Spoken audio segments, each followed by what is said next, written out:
3 दिन गोवा में गया था मैं। लाल रिवर दिखती थी और दो वो उसके अंदर छोटी नाव रहती है लकड़ी की, उसके अंदर दो छोटे छोटे बच्चे डेविल वाले जो सिंह है वो मेरे साथ खेल रहे हैं। यानी मैं एक एज अ बॉल हूँ और थोड़ी देर बाद एक ब्लैक होल दिखता था, उसके अंदर मुझे फेंकते थे, पूरा ड्रीम दिखता था। और उसमें मुझे कॉन्ट्रैक्ट आया था, वो सोल कॉन्ट्रैक्ट था और वो कॉन्ट्रैक्ट ब्लड से साइन करना पड़ता है। ये चीज आज तक किसी भी यूट्यूबर ने कभी नहीं कही है। जो मैं देता हूँ नॉलेज, जब तक मेरी कॉन्शियस से मैं दे रहा हूँ तब तक मेरी टोन, मेरी भाषा मेरी रहती है। जब वो ज्ञान देना चाहता है वो डायमेंशन से करेक्ट होके, वो उस लेवल का रहता है जो मैं एक्सपीरियंस देखकर। ये जो वैक्सीन लगाया गया है ये डेविल्स कॉन्ट्रैक्ट है। इसके अंदर उन्होंने ग्रेफेट ऑक्साइड डाला है जिसे मार्क ऑफ द बीस्ट कहा जाता है। जब आप एनर्जी लेते हो किसी भी स्थान से, आपकी 3 उंगलियां जमीन पे रखनी है आपको। और ये जो लेफ्ट हैंड है, मैं हिंदू हूँ, मेरे गुरु अकबर है, अकबर सर है, मुस्लिम है। उनके 11 में से 7 गुरु उनके हिंदू है। हर एक मेल की एक फीमेल होती है, शिव की एक पार्वती होती है, विष्णु की एक लक्ष्मी होती है। तो उसी तरह से जब कल्कि की अगर वैष्णवी है तो कली की भी तो कोई तो भी होगी। 24/7 श्री कृष्ण सुदर्शन लेकर नहीं चलते थे। वो जब आह्वान करने का रहता था तो उनकी सुषुम्ना, ईड़ा और पिंगला, इन तीनों जो कुंडलिनी है उनका आह्वान करके सुदर्शन का आह्वान किया जाता था।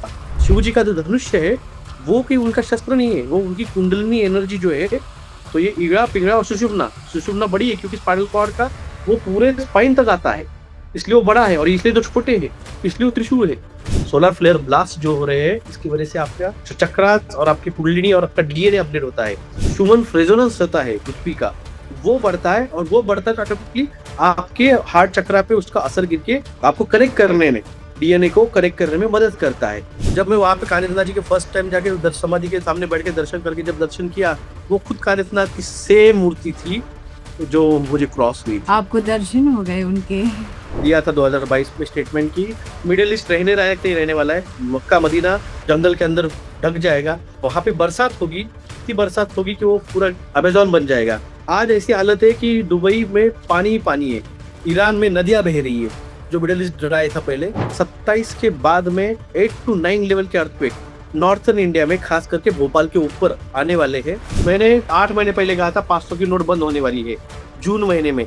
लोग हंस रहे थे मेरे ऊपर, क्या बात कर रहे हो सर, आज से 4 साल पहले बताया 2000 की नोट बंद होने वाली है, तब भी लोग हंस रहे थे। और जब सच में 6 महीने बाद नोट बंद होगी तब जबरदस्त सर्किट लगने वाला है। एक रात में सोना और शेयर मार्केट बहुत जबरदस्त गिरने वाले हैं। मैं लोगों को 6 महीने से समझा रहा हूँ, अपने अपने बच्चों के और आपके डायबिटीज के, ब्लड प्रेशर के 1 साल के मेडिसिन भर के रखो, बाद में मिलेगा नहीं तुमको। नमस्ते दर्शकों, स्वागत है आप सभी का आज के वीडियो में। आज हमारे साथ जुड़ रहे हैं डॉक्टर विलास जगदाले, जो कि संभाजीनगर महाराष्ट्र के रहने वाले हैं और एक होम्योपैथिक प्रैक्टिशनर डॉक्टर हैं। तो चलिए आज इनसे जुड़ते हैं और सुनते हैं इनके जीवन के सत्य अनुभव। डॉक्टर, आपको बहुत बहुत स्वागत है हमारे चैनल पर। नमस्कार, नमस्ते। आपने इन्वाइट किया, धन्यवाद जी, एक्चुअली मेरे चैनल के एक सब्सक्राइबर हैं, उन्होंने मुझे आपके बारे में बताया था, तो मुझे अच्छा लगा आपके बारे में। जब मैंने उनसे जाना तो मुझे लगा कि आपको इनवाइट करना चाहिए, क्योंकि आपका ये जो एक्सपीरियंस है बहुत डिफरेंट है और लोगों के एक्सपीरियंस से। तो आज हम सब सुनेंगे कि वो क्या है, पूरा डिटेल में सुनेंगे वो आपके जो एक्सपीरियंस हैं। क्योंकि उन्होंने मुझे ऐसा बताया था कि 2014 में आपका शायद कोई एक एक्सीडेंट हुआ था और उस एक्सीडेंट ने आपकी पूरी लाइफ चेंज की थी। तो आप डिटेल में बताएं कि वो एक्सीडेंट क्या था और उसके बाद क्या हुआ आपकी लाइफ में। जी। नमस्कार मैडम, धन्यवाद आपने इनवाइट किया है। 2014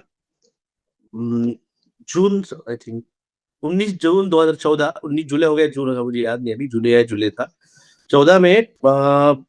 मेरे बाइक पे था, बाइक पे पीछे बैठा हुआ था, मेरी बाइक पे मेरा दोस्त चला रहा था और एक ट्रक ने हमें साइड डैश दिया था। तो मेरा फीमर जो है वो पूरा टूट के हड्डी बाहर आ गई थी, कंपाउंड फ्रैक्चर कहते हैं उसे। कंपाउंड फ्रैक्चर हुआ था और साथ में हेड इंजरी हुई थी। तो हेड इंजरी की वजह से 3 दिन कोमा में गया था मैं। और तब जब बाहर आया तब घर वालों ने, डॉक्टर्स ने, पिताजी ने, उन्होंने बताया कि भाई डॉक्टर ने कहा था अगर 3 दिन ये 72 घंटों में अगर कोमा से बाहर आ जाएगा तो हम इसका पैर का ऑपरेशन करेंगे, वरना इसका पैर का ऑपरेशन करके कोई फायदा नहीं है, आप ऐसे इसको लेके ही जाइए। तो उस जब मैं उस कोमा में था तो मुझे पहले से ही, जब छोटा था 8th 9th स्टैंडर्ड में, तो ड्रीम्स गिरती थी और वो ड्रीम्स इतने रियलिस्टिक थी कि मैं नींद से बहुत इंटेंसली जागता था, या फिर वो इतने इंटेंस रहते थे कि मैं बेड से गिर जाता था। और इसलिए मैं वो पूरा ड्रीम्स देख नहीं पाता था कि भाई उस ड्रीम मुझे क्या दिखाना चाहता है, क्या दिखा रहा है। तो मैं उसको पूरा कंप्लीट नहीं कर पाता था। और जब मैं कोमा में गया, तो वो जो ड्रीम मुझे गिरते थे, वो मुझे कंटिन्यू वहाँ पे दिखना स्टार्ट हुए। और वो कोमा की सिचुएशन थी, तो मेरी कोई विल था ही कि मैं उसको देखूँ या ना देखूँ।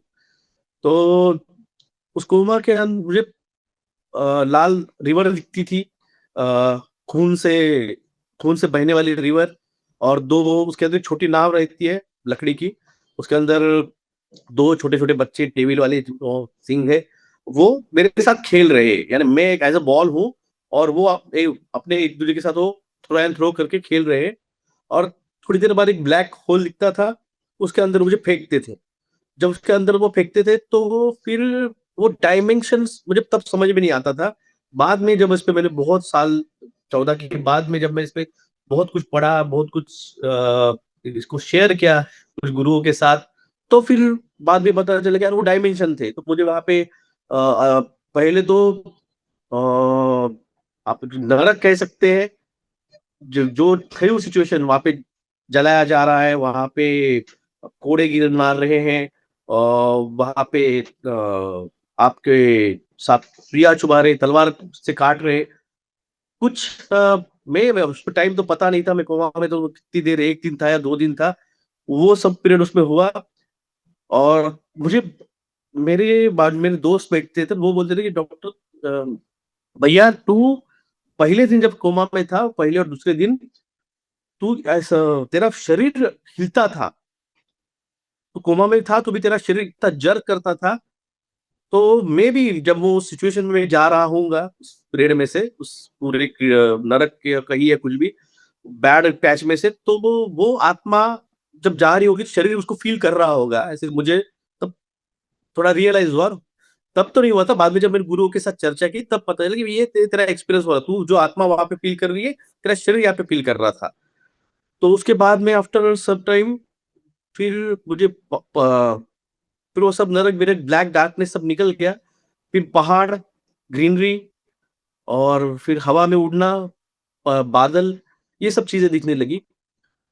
जब कोमा से बाहर निकला, ऑपरेशन हो गया, तो मुझे हेवी एंटीबायोटिक्स पे रखा गया था और पेन किलर्स पे रखा गया था। पिप्रोमाइज़िन और एक थी मेडिसिन। वो जब मुझे देते थे, तो मैं विदिन हाफ एन आवर मैं सेडेशन में जाता था, जैसे नशा में हूँ। मैंने डॉक्टर से कहा भी, जो थे मेरे incharge, neuro physician and orthopaedic surgeon, उससे कहा सर मुझे ये मेडिसिन मत दीजिए, मैं इससे सेडेशन में जा रहा हूँ। और उन्होंने मुझी बात मानी नहीं, कंटिन्यू आगे 6 दिन 5 दिन मुझे वो एंटीबायोटिक्स और पेन किलर चलते रहे। तो उसमें जब मैं और सेडेशन में जब रहा, उसके 6-6 घंटे, दिन में 2 टाइम थी, तो लगभग 12 घंटे मैं सेडेशन में रहता था। तो फिर मुझे वो अ, आप कहिए उसे ब्रह्मलोक कहिए, इंद्रलोक कहिए, विष्णुलोक कहिए, वो सारे जो भी हैं, वो ऐज़ लाइक मैं उड़ते जा रहा हूँ वहाँ पे और वो देख रहा हूँ, ऐसा मुझे वो सब फ़ील हुआ। उसके बाद जब हॉस्पिटल से आया, फिर सब ये हुआ, तो पता नहीं क्यों मैं जब भी आँख बंद करता था, तो एक एक गरम ऊर्जा जैसी मेरे पेट में, मूलाधार में, पेट में ऐसी हिलती थी, मैं समझता था। मैंने कभी मेडिटेशन किया नहीं है, मैंने लाइव भी मैंने लोगों से तब भी कहा था, अब कराता हूँ मैं, पर तब नहीं करता था। तो वो मैं बैठ जाता था, अगर मैं कोई गाना सुन रहा हूँ और गाना मुझे पसंद है, पुराने गाने हो या नए भी, कोई गाना अगर मैं सुन रहा हूँ और मुझे पसंद आ गया, तो ऑटोमेटिक एक जॉयफुली मैं अपने आँख बंद कर लेता था और उस डायमेंशन में ऑटोमेटिक चला जाता था।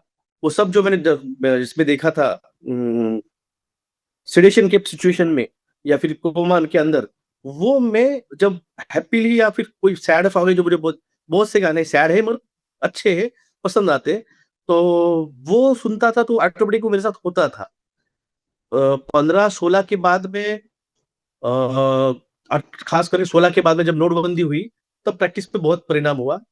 तो उसकी वजह से टाइम ज़्यादा मिलने लग गया मुझे। पहले टाइम नहीं मिलता था, दिन भर में 25-30 पेशेंट रहते थे। तो नोटबंदी के बाद में सब लड़के आई। तो सिचुएशन थोड़ी-सी 2-3 महीने, 6 महीने के लिए खराब हुई थी प्रैक्टिस में, क्योंकि लोगों को सेविंग ही खत्म हो गया था।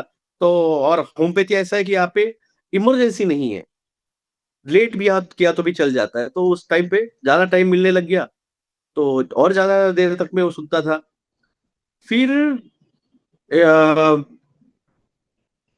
मुझे अलग-अलग कलर दिखते थे। जब मैं ध्यान बैठता था आँख बंद करके, तो मुझे थर्ड आई पे अलग-अलग कलर दिखते थे। जैसे-जैसे बाद में कहीं तो भी मुझे बुक्स मिली, उसमें था कि भई तुम्हारा जो चक्र एक्टिवेट हो रहा है, उसका एक पर्टिकुलर कलर होता है, कि वो कलर तुमको वहाँ पे दिखना स्टार्ट होता है। फिर 2018-19 में अ, थोड़ा ये हुआ, मेरा क्लिनिक जो था रेंटेड था, तो ओनर्स ने हमें सभी डॉक्टर, जितना पूरा पॉलीक्लिनिक था, 5 डॉक्टर थे, सभी को उन्होंने खाली करवाया कि मुझे प्रॉपर्टी बेचनी है, आप सब यहाँ से खाली हो जाओ, निकल जाओ यहाँ से। तो मैंने क्लिनिक बंद किया और मुझे तुरंत कोई क्लिनिक मिला नहीं था 15 दिन। तो मैंने सारा वाइंड अप करके सब सामान घर पे रख दिया। मेरी खेती है, वहाँ पे थोड़ा प्रॉब्लम चल रहा था मज़दूरों का, तो पापा बोले थोड़ा खेती देख ले, अब क्लिनिक बंद है, तो खेती देख। तो दिन हफ्ते में 3 दिन मैं खेत पे जाता था और हर एक, अब वहाँ पे मेरे पास सारी फ्रूट्स की खेती है, 16 एकड़ है। उसमें आम है, उसमें मौसम्बी है, उसमें सीताफल है, उसमें आपका पपई भी तब था, पपई है और जामुन है। वो तो हर एक पेड़ के पास जाके उस पेड़ को पानी मिल रहा है क्या? ड्रिप थी, ड्रिप सिस्टम है, तो पानी मिल रहा है क्या? उसको खाद मिल रहा है क्या? पत्ते अगर झड़ रहे के उसको कुछ बैक्टीरियल या फंगल इन्फेक्शन हुआ है, तो उसके लिए नेचुरल जो जीवामृत बोल के आता है, कि पेस्टिसाइड के बजाय, हर्बिसाइड के बजाय मैंने वो यूज़ कर उसपे किया। हरे पत्ते को छूता था, फ़ील करता था। मुझे तब पता नहीं था कि मैं इनके साथ कनेक्ट हो रहा हूँ, इसके साथ मेरी ग्राउंडिंग हो रही है। ये मुझे आध्यात्मिक कुछ मालूम नहीं था। मैं बस घर वालों को प्रॉब्लम चल रहा है, खेती पे कोई ये नहीं है, तो मैं वो ख़्याल रखने के लिए मैं 2 ढाई साल 18, 19 लॉकडाउन के 6 महीने पहले तक मैं खेत पे जाता था हर हफ़्ते में 3 दिन और कभी-कभी रात को भी जाना पड़ता था, रात को लाइट आती थी, रात को जाके पानी भरना पड़ता था। तो ये सब चीज़ मैं 2020 में जो की, तो मगर एकता हुआ कि जब मैं वहाँ पे बैठता था और थक जाता था, खेत है, खेत में घूमना आसान नहीं रहता है। ऊपर से हम सिटी वाले, शहर के लोग हैं, वो खेत में अगर घूमेंगे थक जाते, तो मैं नीम के पेड़ के उसके जड़ के पास बैठ के आँख बंद करके भी आँख बंद करके थोड़ा रिलैक्स होता था। तब मैंने एक first time white light experience की थी मेडिटेशन में। मेडिटेशन भी नहीं, थका हुआ था, मेडिटेशन भी नहीं कर रहा था, बस थका हूँ, बैठा हूँ और साँस ले रहा हूँ, भई रिलैक्स हो जाओ, किस लिए? साँसों पे ध्यान देना, मेडिटेशन में न नाम जाप करना, उच्चार करना, ये मुझे कुछ नहीं पता। ऊपर से मेरी फैमिली नास्तिक है, मेरे पिताजी गॉड को इतने मानते नहीं थे। इवन मेरी जब शादी हुई है तो हमने पत्रिका भी नहीं देखी थी। तो गॉड का रिलीजियस ऐसा कुछ था नहीं। तो हाँ, ठीक है, भगवान को मानते हैं, गणपति बिठाते हैं, जाते वक़्त कभी मंदिर दिख जाता है, मंदिर के बाहर से नमस्कार कर लेता हूँ, प्रणाम कर लेता हूँ। मगर ऐसे रेगुलर लोग रहते, गुरुवार को मंदिर में जाना है, शनिवार को शनि जी को जाना, सोमवार को शिव जी को जाना, ऐसा बिल्कुल मेरा नहीं था। अरे मैं स्पष्ट हूँ, ये मेरे खुद का चैनल, उसपे भी मैंने लोगों को बताया है। रिलीजियस नहीं था मैं, स्पिरिचुअल हूँ और रिलीजियस नहीं था। रामकृष्ण आश्रम जो है विवेकानंद जी का, उसपे मैं जाके हर संडे फ्री कंसल्टिंग वहाँ पे देता था 2 साल एक्सीडेंट के पहले। एक्सीडेंट के बाद बंद हो गया। तो स्पिरिचुअलिटी थी, रिलीजियस नहीं था मैं। तो वो सब फर्स्ट टाइम वो व्हाइट लाइट देखी और उस समझ में नहीं आ रहा था हो क्या रहा है कि भई हो पूरा स्पाइन में हीट हीट रहती थी। अ, और जब भी मैं किसी अगर कोई हमारे यहाँ पे भंडारे रहते हैं, गणपति का है या फिर आपका देवी का हो या फिर यहाँ पे कीर्तन भी चलते हैं, तो वो कीर्तन में भंडारा रहता था। मैंने देखा है जब भी मैं कोई रिलीजियस यहाँ पे जाके अगर खाना खाता था, तो नेक्स्ट डे मुझे डायरिया लगता था, जुलाब लगते थे। ये मैं समझ में नहीं आ रहा था कि मेरे साथ हो क्या रहा है? हाँ, भाई डॉक्टर हूँ, खाया है फूड पॉइज़न हो ऐसे मुझे लगता था, फूड पॉइज़न हुआ होगा। तब 2020 के लॉकडाउन के बाद में सब कुछ बंद हो गया। फिर लोगों को जागृति देना, ये करना सब मैंने चालू किया। 21 में सब होने के बाद में मैंने एक पॉडकास्ट में मेरे यूट्यूब पे वीडियो में मैंने एक दिन लाइव फर्स्ट टाइम लोगों को बताया कि भाई मैंने एस्ट्रल प्रोजेक्शन मेरा हुआ था बॉडी का और मैंने नियर डेथ एक्सपीरियंस किया है। तो ये मैंने बोल दिया और मेरे यूट्यूब चैनल तब अच्छा खासा चलता था। अरे लोग आते थे देखने। तो गुजरात की एक मैडम थी और उनकी माताजी मेरा चैनल देखती थी। मैं अवेयरनेस के लिए डालता था वीडियो, वैक्सीनेशन, कोविड इन सब के बारे में, मास्क क्यों ना पहने, वैक्सीन क्यों ना लगाए एज़ अ डॉक्टर प्रोफेशन से। तो उनकी माताजी भी वो देखती थी चैनल। उन्होंने उनको बताया कि ये ऐसे-ऐसे डॉक्टर, वो पूछती थी, वो खुद डॉक्टर थी। ईएनटी सर्जन थी वो मैडम। तो उन्होंने उनको बताया कि अ, ऐसे डॉक्टर साहब ने आज क्या बताया? मतलब मैडम वीडियो देखती नहीं थी। आज डॉक्टर ने क्या बताया चैनल पे? तो वो बोलती रही, आज ऐसे-ऐसे बताया, ये बताया। अरे आज डॉक्टर ने तो एस्ट्रल प्रोजेक्शन के बारे में बात किया, नियर डेथ के बारे में एक्सपीरियंस किया। तो उन्होंने मुझे कॉल किया। 2021 के अक्टूबर-नवंबर की बात है। तो उन्होंने मुझे कॉल किया और कॉल करके उन्होंने अपना इंट्रोडक्शन दिया। वो रियल नाम है कि नहीं मुझे पता नहीं, क्योंकि उनके बाद में 2-3 नाम बदले उन्होंने। तो आज तक देखा भी नहीं उनको मैंने। तो उन्होंने कॉल किया, डॉक्टर साहब ऐसा-ऐसा, मैं डॉक्टर खुद बात कर रही हूँ और आपने एक नियर डेथ एक्सपीरियंस शेयर किया है। तो मैंने कहा हाँ, मैंने किया है। तो बोले मेरी माताजी देखती है चैनल, तो आपने कॉन्ट्रैक्ट साइन किया क्या? मैंने बोला मैडम क्या कहा आपने? Contact, phone number contact? बोले नहीं, कॉन्ट्रैक्ट। आपने कॉन्ट्रैक्ट साइन किया क्या? बोले नहीं मैम, आप गलत समझ लिए, मैंने कोई कॉन्ट्रैक्ट नहीं दिया है। डॉक्टर साहब मैं CONTRACT कॉन्ट्रैक्ट की बात कर रही हूँ।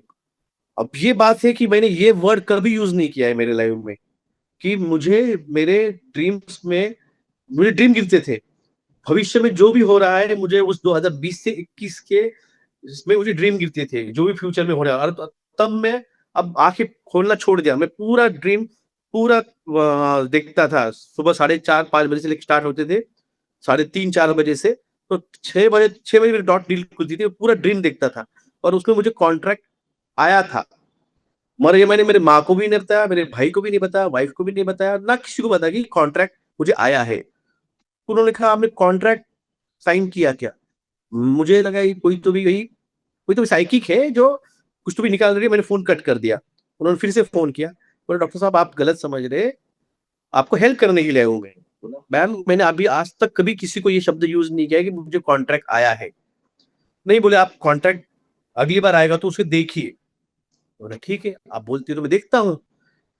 फिर 1-2 दिन बाद फिर मुझे ड्रीम्स में वो कॉन्ट्रैक्ट आया सामने और मैंने देखा और लैंग्वेज मुझे समझ में नहीं आई थी। वो लैंग्वेज क्या है?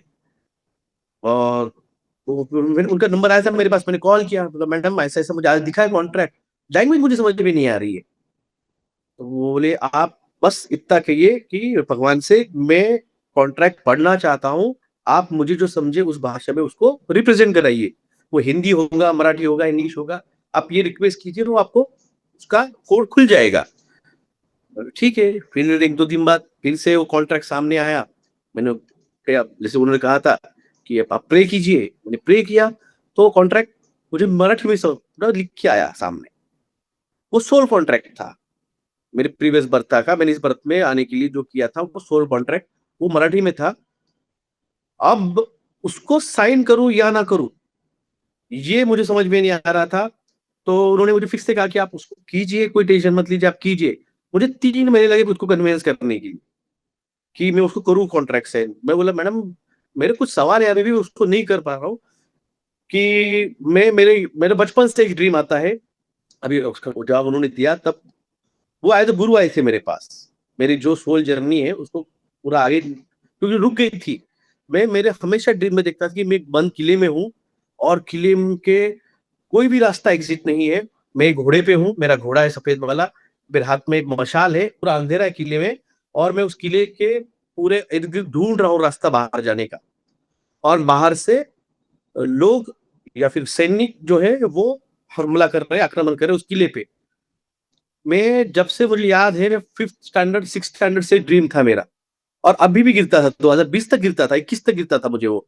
महीने में 2 महीने में एक बार क्यों गिरता था। इवन मेरे मैं होम्योपैथ हूँ, हमारे अंदर ड्रीम्स का बहुत इंपॉर्टेंट है केस टेकिंग में। तो मैंने मेरे दोस्तों को भी बताया था, जो मेरे डॉक्टर्स कलीग्स हैं, भई यार मेरी केस टेकिंग लिया और मेरे ये ड्रीम उसको डिकोड कर। तो वो बोलते हैं यार कुछ नहीं, तू ट्रैप सिचुएशन में है, तेरी ज़िंदगी थोड़ी ट्रैप सिचुएशन में है, इसलिए तो ऐसा लग रहा है।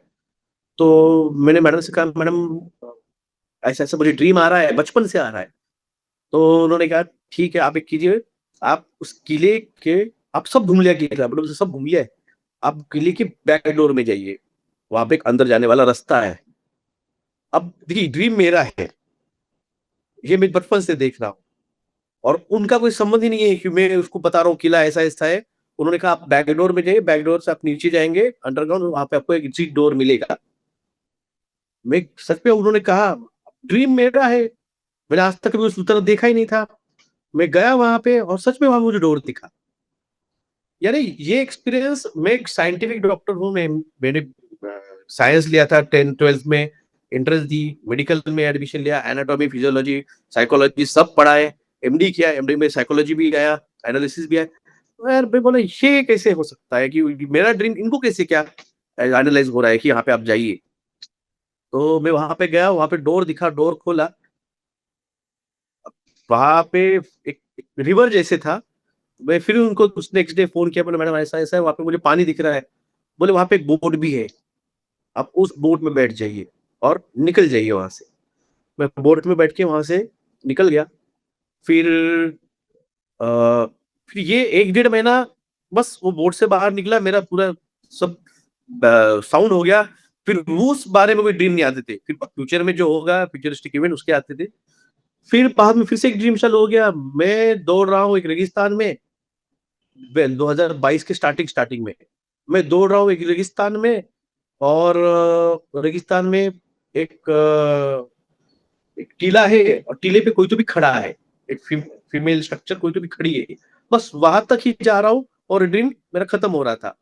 पर मैडम ने अब इतना इतना कन्विंस तो किया था कि भई आप वो कॉन्ट्रैक्ट जो है उसको आप साइन कीजिए।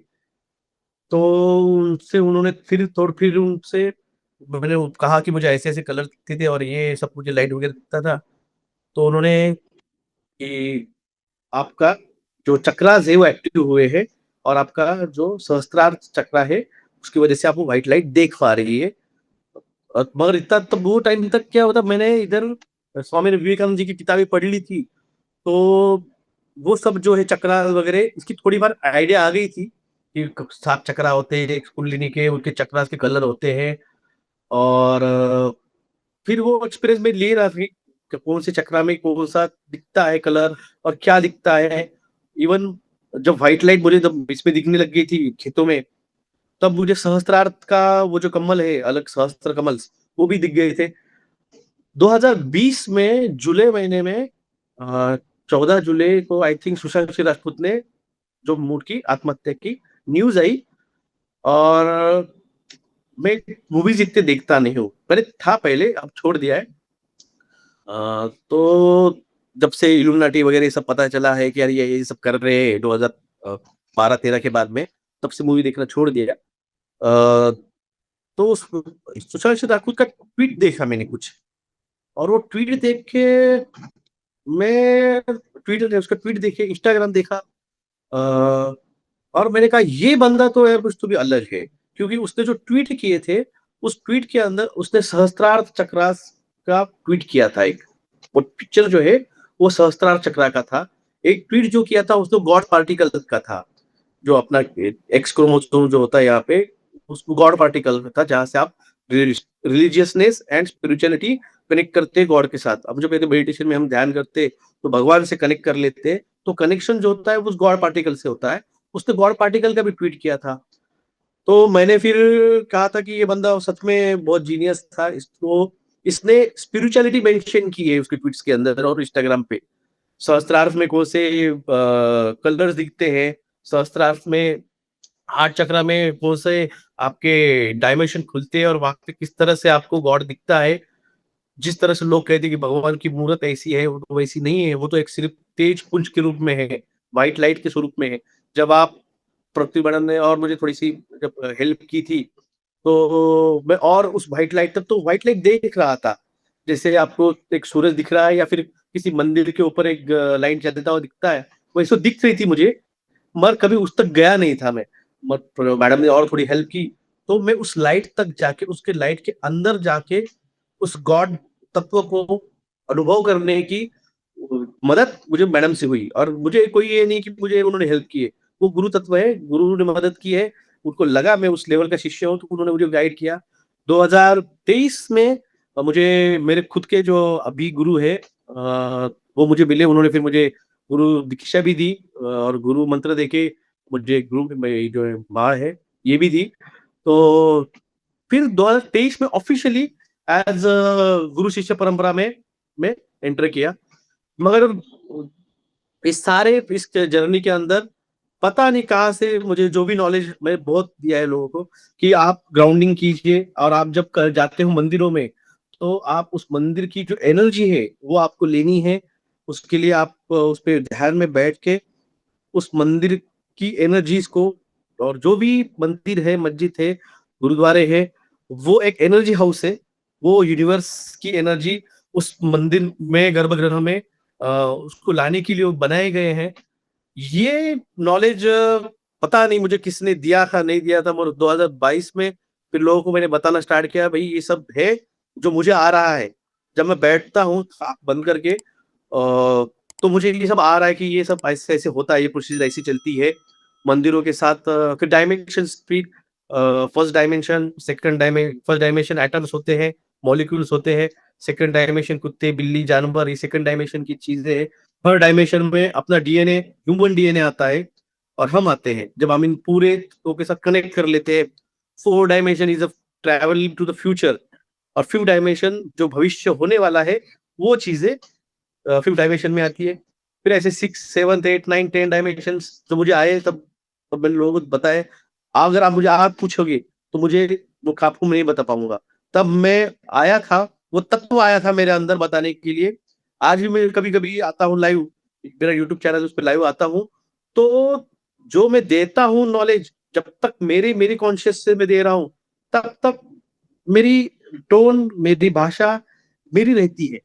और जब वो ज्ञान देना चाहते हैं, वो डायमेंशन से करेक्ट होके, तो वो उस लेवल का रहता है जो मैं एक्सपीरियंस नहीं कर रहा। जब वो बाहर आता हूँ, मैं समझ जाता हूँ कि हाँ, अभी मैं नहीं था। जो भी हुआ था उस प्रोसीजर में मैं नहीं था। किसी ने मुझे नेगेटिव बात पूछी, आपने अभी लाइव में जो बताया था, तो फिर से बताइए। भाई साहब, मैंने रट के नहीं आया था मैं। वो तत्व तब कनेक्ट हो गया मेरे साथ, और ये हो गया। और ये चीज़ें जब फर्स्ट टाइम मैंने फिर ये चीज़ मेरे साथ हो रही थी, और मैं लोगों को बोलता था कि भाई साहब, ये चीज़ आपको समझनी है, ये आपके साथ भी होने वाली है। जब आप इस स्पिरिचुअल जर्नी में और आगे बढ़ेंगे, तो ये आपके साथ भी होगी। तो आप इसके लिए मून नाइट बोल के एक वेब सीरीज़ है हॉटजियो स्टार पे, वहाँ पे जाइए, वो देखिए। फिर आप फिर कांतारा मूवी आई, फिर ब्रह्मास्त्र मूवी आई। तो और उसी टाइम पे एक थे राकेश शर्मा जी, प्रकृति मैडम ने ये उसका दिया था नाम। फिर मैंने कहा था आप जाके राकेश शर्मा जी की वीडियो देखिए। और मुझे 2022 के फरवरी मार्च तक मैंने कॉन्ट्रैक्ट साइन कर लिया। और वो कॉन्ट्रैक्ट ब्लड से साइन करना पड़ता है। वो कोई पेन से, और काली इंग्लिश लाल पेन और ब्लू पेन से नहीं होता है।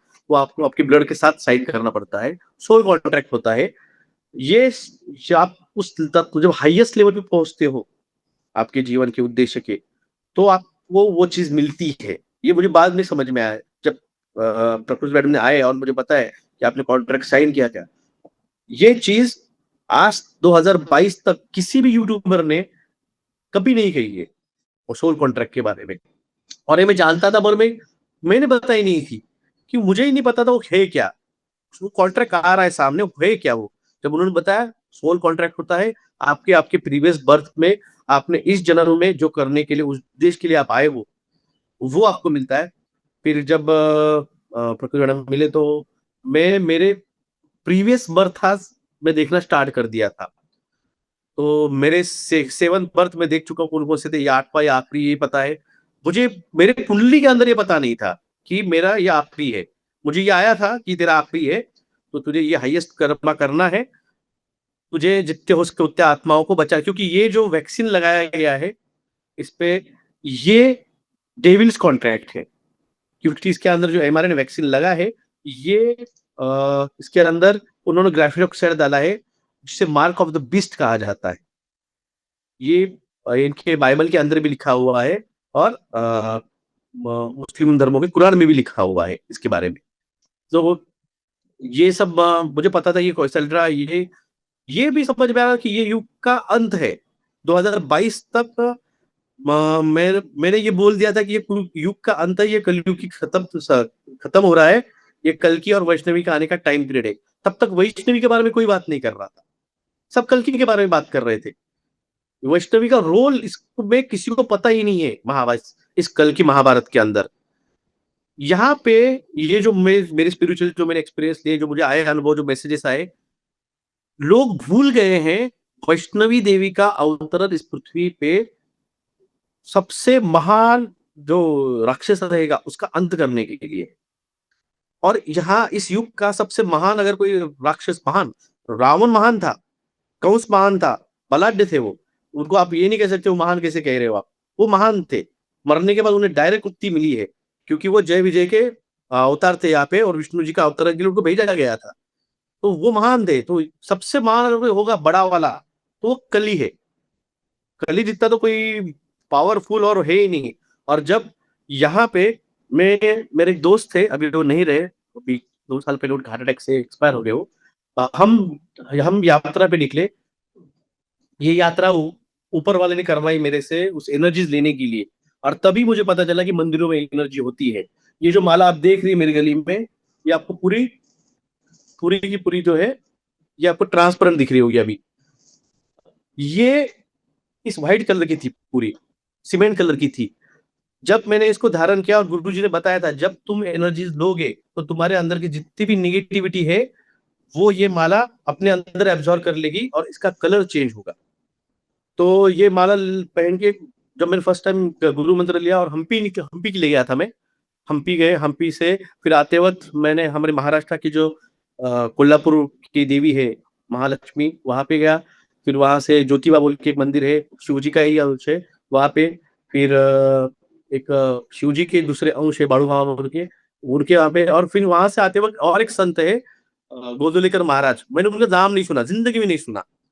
मेरी कार थी, हम कार से जा रहे, और पूरा निर्जन क्षेत्र था, एक छोटी सी होटल दिखी चाय की, मैं गाड़ी रुकाया, और शूज सॉक्स पहने हुए थे, हम प्रोफेशनल डॉक्टर से, तो भाई चप्पल विप्पल हमें कॉलेज से नहीं पहनने दिया सर, लोगों ने गालियां देते थे। क्या आदमी, ये तो पड़ा अभी पहना है मैंने, जब से थोड़ा स्पिरिचुअल बनाओ, वरना हमें ये भी नहीं पहनने दिया जाता है कॉलेज में। तो सॉक्स निकाला, बूट निकाले, थोड़ा सा मुंह पे पानी मारा और बैठा, उसको चाय की ऑर्डर दी, भाई एक शुगर फ्री चाय देना। और मैं बस थोड़ी 4 घंटा ड्राइव किया था, तो इसलिए थोड़ा रिलैक्स होने के लिए जमीन पे पैर रखे, आंख बंद करके बैठा। मेरे पैरों में अंगार होना स्टार्ट हो गया, जैसे मेरे कोयले के ऊपर मैंने गर्म कोयले पैर रखे। तो मैंने उससे पूछा, भैया यहाँ पे कोई मंदिर है क्या आसपास? बोले साहब मंदिर तो नहीं है आसपास। कोई ऋषि, कोई संत का कोई है क्या मठ? बोले संत तो नहीं, एक गोंदलेकर महाराज थे, बोले आज 60-70 साल पहले, उनका यहाँ से 5 किलोमीटर पे उनका आश्रम है। तो मैं फिर दोस्तों बोला चल, गए वहां पे। तब तक उनका नाम भी नहीं सुना था, दिखते कैसे वो भी पता नहीं था। तो गए अंदर, कार पार्क किया, तो शूज निकाल के हाथ पैर धो के मुंह धो के अंदर गए, समाधि को उनका दर्शन किया, और उनका मंत्र चालू था, श्री राम जय राम जय जय राम। पहली बार, वो भी वही पहली बार सुना मैंने, वो वहां पे चल रहा था, मैं मेरा बैठा। अब मुझे तो ये था कि उन्होंने बताया था कि जब तुम एनर्जी तुम्हारी निकलेगी बाहर, तुम्हारे नाक में से पानी बहना स्टार्ट होगा। जब एनर्जी निकलेगी निगेटिव, तुम्हें पेशाब में जलन होगी, पेशाब नॉर्मल रहेगी, वो पेशाब में जलन होगी, और तुमको लैट्रिन को बार बार जाना पड़ेगा। तो मैं बैठा, और मुझे बोला था उन्होंने कि निकलेगा, तो मैंने रुमाल जो है मेरे यहाँ पे दोनों पैरों के बीच में रख दिया, और माला जो है वो निकाल के। आप एनर्जी लेने का भी एक तरीका है, जब आप एनर्जी लेते हो किसी भी स्थान से, तो आप जैसे बैठते हो, उसे मांडी डाल के बैठिए, आपकी 3 उंगलियां जमीन पे रखनी है आपको, और ये जो लेफ्ट हैंड है ये आपके मूलाधार पे, आपका लिंग जो है मूलाधार होता है, ठीक। हमें कोई प्रॉब्लम नहीं, डॉक्टर लोग इसलिए लिंग जो है वो आपका मूलाधार है, उस पे रखना है। ये आपका रिसीवर हैंड है, ये आपका गिवर हैंड है। तो आप उस एनर्जी ले रहे हो और इससे आप आपके मूलाधार में वो दे रहे हो। मूलाधार से एनर्जी आपकी ऊपर जाती है और जैसे-जैसे जाती है वैसे-वैसे आपको वो फ़ील होता है। अगर आप उस पे बाद में बात फिर वो अगर आप चाहेंगे तो उस पे हम किस तरह से एक्टिव होते हैं, क्या-क्या उसपे हम बाद में पॉडकास्ट कर लेंगे। जी, ज़रूर, मगर वो ज़रूर। मैंने वो किया और 10 108 का गुरु मंत्र होता है, जो भी जिसको नहीं पता होगा स्पिरिचुअलिटी में 108 माला भी जो होती है, जो 108 रहती है, ये अभी 107 ही बची है। क्योंकि जब भी मेरे ऊपर अटैक हुए नेगेटिव अटैक तो ये माला टूटी है। तो सबसे पहली बार ये टूटी थी मैं दत्तात्रेय जी का जो जन्म स्थान है माहौरगढ़ नांदेड़ जिले के पास माहौरगढ़ है। वहाँ पे मुझे बुलावा आया, मैं चला गया फैमिली को लेके।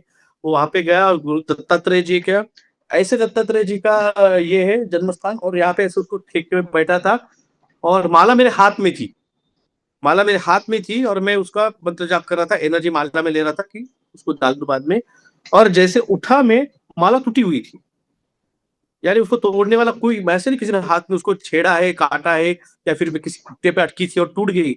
मेरे हाथ में माला थी और हाथ में जब मैं उठा तो सारे के सारे मणि टूट गए थे, नीचे गिर गए थे।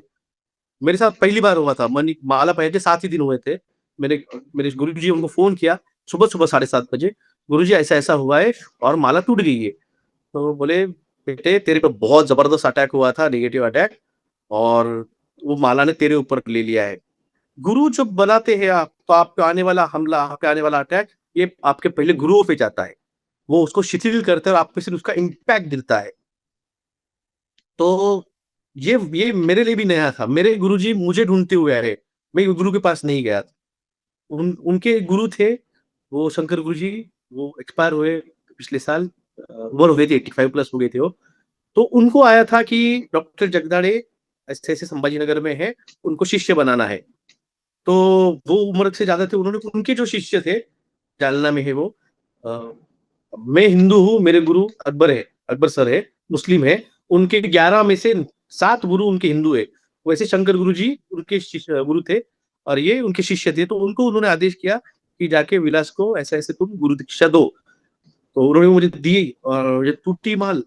मैं बोला सर ये टूट गई है। बोले उसको जाओ तुरंत और उसको गाँठना, हमारे मराठी में गाँठना बोलते हैं उसको पिरो लो फिर से और इसको जाके उसको बहती हुई नदी के अंदर नहीं अगर बहती हुई नदी नहीं मिली तो जिस मंदिर में हो उस मंदिर का ही तीर्थ उस पे लीजिए और 11 बार मृत्युंजय मंत्र का जाप करके फिर उसे पहनो। उसके बाद से पिछले 6-7 महीने तक ये माला कम से कम 25 से 30 बार टूटी है। एक बार तो प्रयागराज में हम गए, मेरे साथ और 2 दोस्त हैं, प्रयागराज में गए, संगम पे गए। संगम पे हम वहाँ पे बैठे हुए हैं, हाथ छोड़ा हुआ है, फिर से वही आपकी 3 उँगलियाँ ना पहाड़ पे भी जाए, पहाड़ में भी देखो जल, भूमि, अग्नि, वायु, आकाश 5 तत्व है, 5 तत्वों की एनर्जी है, आपका शरीर 5 तत्वों से बना हुआ है। आप बहते हुए नदी में जाओगे, ब ठहरे हुए पानी में म मेडिटेशन नहीं होता है। तो आप जितने भी संत मुनि देखिए वो बहती हुई नदी में जाके ही आचमन दे देते हैं। तो बहती हुई नदी में 3 उँगलियाँ डालनी है, मूलाधार पे आपका हाथ रखना है। अगर आपसे 108 नहीं हो पा रहे हैं, टाइम कम है आपके पास, आप 18 का कीजिए, 18 का जाप कीजिए, 9 का कीजिए या उसके काउंटिंग में आता है 9, 18, 27 इस काउंटिंग में आता है तो आप कम से कम 18 का कर लीजिए और फिर वो कर ही रहा था 18 का मैं और मुझे अंदर मेरे बनियान के अंदर फ़ील हुआ माला टूट गई है। तो मैंने बस उससे उससे उठा, पकड़ा और मैंने ऐसे ही पकड़ के रखा पेट को शर्ट को और बनियान को, बाहर आया। बाहर आते ही जहाँ पे वो पूरी प्रयागराज में रेत थे, तो रेत क्रॉस करके बाहर आना पड़ता है, जहाँ पे सोए हुए हनुमान जी है। तो वहाँ तक आया, वहाँ पे फर्श थी, तो वहाँ पे धीरे से मैंने शर्ट निकाला, ये निकाला और सारे मणि टूट गए थे, उसको उठाया। अब समझ में आया कि प्रयागराज में कितनी एनर्जी है कि मुझे वहाँ पे एनर्जी नहीं लेनी थी। देखो, हम अभिकन जो है, जो जो अभी अपनी आत्मा का सच ढूँढने के लिए निकले हैं, तो हम रोशनी की तरफ जा रहे हैं और तब मुझे ये चीज़ का रियलाइज़ेशन हुआ, शक्तिमान बेवकूफ़ नहीं था। अंधेरा कायम रहे सम्राट कल्विश कहने वाला। अंधेरे के खिलाफ ये रोशनी की ये युद्ध है, ये जर्नी है। तो ये समझ कि वो एनर्जी नहीं चाहता है कली कि मैं ले पाऊँ। आज कली कहाँ है? यहाँ पे कोई कंस नहीं है, कोई रावण नहीं है। जो कली है वो अपने अंदर है, अपने सोच में है। ये युद्ध जो है महाभारत, ये पहला युद्ध लड़ा गया भारत के बाहर श्रीलंका में, दूसरा युद्ध लड़ा गया इसी महाभारत में कुरुक्षेत्र में। अब ये जो युद्ध है सेकंड महाभारत, ये अपने अंदर है, अपने विदिन है। लोभ, मोह, मद, मत्सर, कामना, ये जो षड्रिपु है, इनका युद्ध अपने साथ है और ये आपको हावी कर रहा है, ये आपको उससे बाहर नहीं जाने दे रहा है। कोई आज पैसे के पीछे मोह के भाग रहा है, कोई अच्छी जॉब के लिए भाग रहा है, वासना है वो अच्छा जॉब, आपकी गाड़ी, बंगला, लोभ है ये अ, अरे मेरे से ज़्यादा उसके पास ज़्यादा, ईर्ष्या है ये सब आपके अंदर है। ये कली आपको उसके बाहर लेके जाने देने वाला है। तो ये समझा ये पावरफुल था क्योंकि यहाँ पे श्री राम जी की माता सीता की, लक्ष्मण जी के यहाँ पे पैर लगे हैं, ये कुंभ का स्थान है, तो यहाँ पे एनर्जी हाई रहेगी। लाखों लोग उस प्रयागराज पे आके स्नान करके गए, पिंडदान, उसकी आत्माएं वहां पे हैं और उसकी एनर्जी मैं ले रहा हूँ, तो वो मुझे कैसे लेने देगा? तो टूटी। फिर हम प्रयागराज के ही मार्केट यार्ड के बाहर हम वो पिरो रहे थे, तो उस बाबा पहले क्या करते थे वो, पूरी मार एक ही धागे में पिरो के दे देते। वो बाबा ने पहली बार मुझसे कहा कि साहब मैं हर एक मनी के बाद उसे गाँठ मारता हूँ, ताकि आपका टूटेगा ना तो एक ही मनी घूमेगा, बाकी नहीं। बोला अरे ये बहुत अच्छा गाइडलाइंस किया आपने, करो इसको। तो वो करने तक हम देख रहा था और मुझे फ़ील हो रहा था, शूज़ पहने हुए थे, मगर मेरे पूरे चेहरे पे से और कान से बर्निंग हो रही थी। मैं बोला यहाँ पे कुछ तो भी है। तो मैंने उन पांडा जी से कहा, यहाँ पे कोई और एक मंदिर वगैरह है? साहब ये जो पीछे आपको दीवार, यानी हम ऐसे खड़े थे और वो दुकान था छोटा-सा, 5 बाय 6 का दुकान था वो छोटा-सा, ठेले टाइप। उसके पीछे एक गेरुए रंग की पूरी दीवार, पूरी बॉडी दीवार पेंट की हुई थी।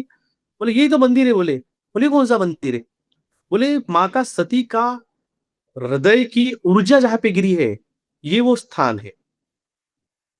मैं बोला यार मैंने ख्वाब में भी सोचा नहीं था कि मैं शक्तिपीठ को दर्शन करूँगा और मैं शक्तिपीठ के इतने पास खड़ा हूँ। तो नियति मुझे लेके गई है बहुत जगहों पे। मैंने सोचा भी नहीं था कि मैं ऐसा कुछ कर पाऊँगा। मैं गया था प्रयागराज के दर्शन के लिए और मुझे वहाँ पे वो भी स्थान दिखा दिया, जहाँ पे माँ सती का हृदय की एनर्जी गिरी है। वहाँ पे कोई मूर्ति नहीं है। आप जाएँगे प्रयागराज में, बहुत जनों को पता भी नहीं है। अगर आपके पॉडकास्ट से उनको पता चले, जो खुद प्रयागराज के आस-पास के, आप प्रयागराज जाएँगे तो माँ सती के देखो आपका हार्ट है, आपका हार्ट देखो श्री कृष्ण जी का हार्ट पुरी में रखा हुआ है, मगर उस हार्ट को चलाने वाली जो एनर्जी होती है, वो वो हार्ट में नहीं है। वो आपके हार्ट के ऊपर एक ए नोड होता है, जहाँ से फर्स्ट इम्पल्स निकलता है, तो आपकी दिल की पहली धड़कन स्टार्ट होती है, जिसे ए नोड कहा जाता है। वो ए नोड को वो इलेक्ट्रोमैग्नेटिक है, आपका जो छाती की पट्टी निकलती है, उसे ईसीजी कहा जाता है, इलेक्ट्रोकार्डियोग्राफ। वो इलेक्ट्रिक है, आपका हार्ट जो है इलेक्ट्रिक है, उस हार्ट बीट से आपकी एनर्जी चल रही है, वो एनर्जी वहाँ पे गिरी है। तो वो मैं जब वहाँ पे गया मेडिटेशन शुरू किया, तो कहना नहीं है कि ये जब आप भगवान को प्रति प्रेरित समर्पित हो जाते हो ना, तो वो आपको सब करा लेता है। फिर आप नहीं करते हो, फिर वो कराता है। आप माध्यम बन जाते हो। अभी के जो ये भी जो है कि कल की आने वाले हैं और वैष्णवी आने वाली है, ये जब मैंने फर्स्ट टाइम बताया था, तो बहुत जन फिर बोले, कई सारे ये जो पंडित बैठे हुए कथाकार, मेरे वीडियो बहुत वायरल होते थे। मेरे वीडियो के जब कृषि कायदे आए थे फर्स्ट टाइम पे, मैं बोलूँगा आपके यहाँ पे, मैं बीजेपी विरोधी वगैरह ऐसा कुछ नहीं हूँ। मैं मानवता के सपोर्ट में हूँ। जो मानवता के सपोर्ट में है, मैं उसमें हूँ। जो मानवता के विरोध में है, मैं उसके विरोध में हूँ। फिर वो कोई भी सत्कार रहे, मुझे उससे कोई लेना-देना नहीं होता है। तो मेरा एक वे क किसी ने मेरे लाइव में ऐसे ही चल रहा था, किसी ने मुझसे कहा, "सर आप कृषि कायदे के बारे में क्या बात करोगे?" तो बोला, "कृषि कायदे? भई मैंने नहीं पढ़े, मुझे नहीं पता, मैं क्या बात करूँगा? अब जिस बारे में मुझे पता नहीं होता, मैं उस पे बात नहीं करता हूँ। Half knowledge always danger." तो वो इसलिए बोलता मैं मेरे से हाफ भी मत लो। तो इसलिए मुझे जाके पढ़ने दो। रात को मैं पूरा बिल पढ़ा, तीनों कृषि कायदे पढ़े, उसके 10 पॉइंट निकाले और नेक्स्ट डे मैंने एक्सप्लेन की कि कृषि कायदे किस तरह से घातक है। क्योंकि मैं खुद किसान हूँ, मेरे पास खुद खेती है।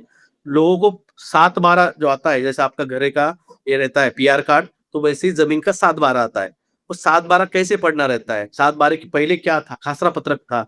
खासरा पत्रक पे से एंट्री कैसी होती थी? अब 7/12 पे एंट्री कैसी होती है? ये सब मैंने उनको एक्सप्लेन किया किस तरह से घातक है। 3 हफ्ते बाद पंजाब में आंदोलन स्टार्ट हो गया था, मेरे उस वीडियो के बाद में। और मुझे वहाँ के दोस्तों ने बताया कि डॉक्टर साहब आपकी वीडियो पंजाब के लोकल न्यूज़ चैनल पे दिखा रहे हैं, कि देखो डॉक्टर क्या कह रहा है। तो इसी तरह से जो कोविड का लॉकडाउन भी था, वो भी हमने इसी तरह से बंद करवाया था कि कोविड किस तरह से फेक है। आपके नाक में जो डंडी डाली जा रही है, वो 2017 में खरीद के रखी है सरकार ने। जब महामारी 20 में आई है, सरकार 17 में कैसे खरीद सकती है? उसका भी डॉक्यूमेंट हमने तब दिखाए थे।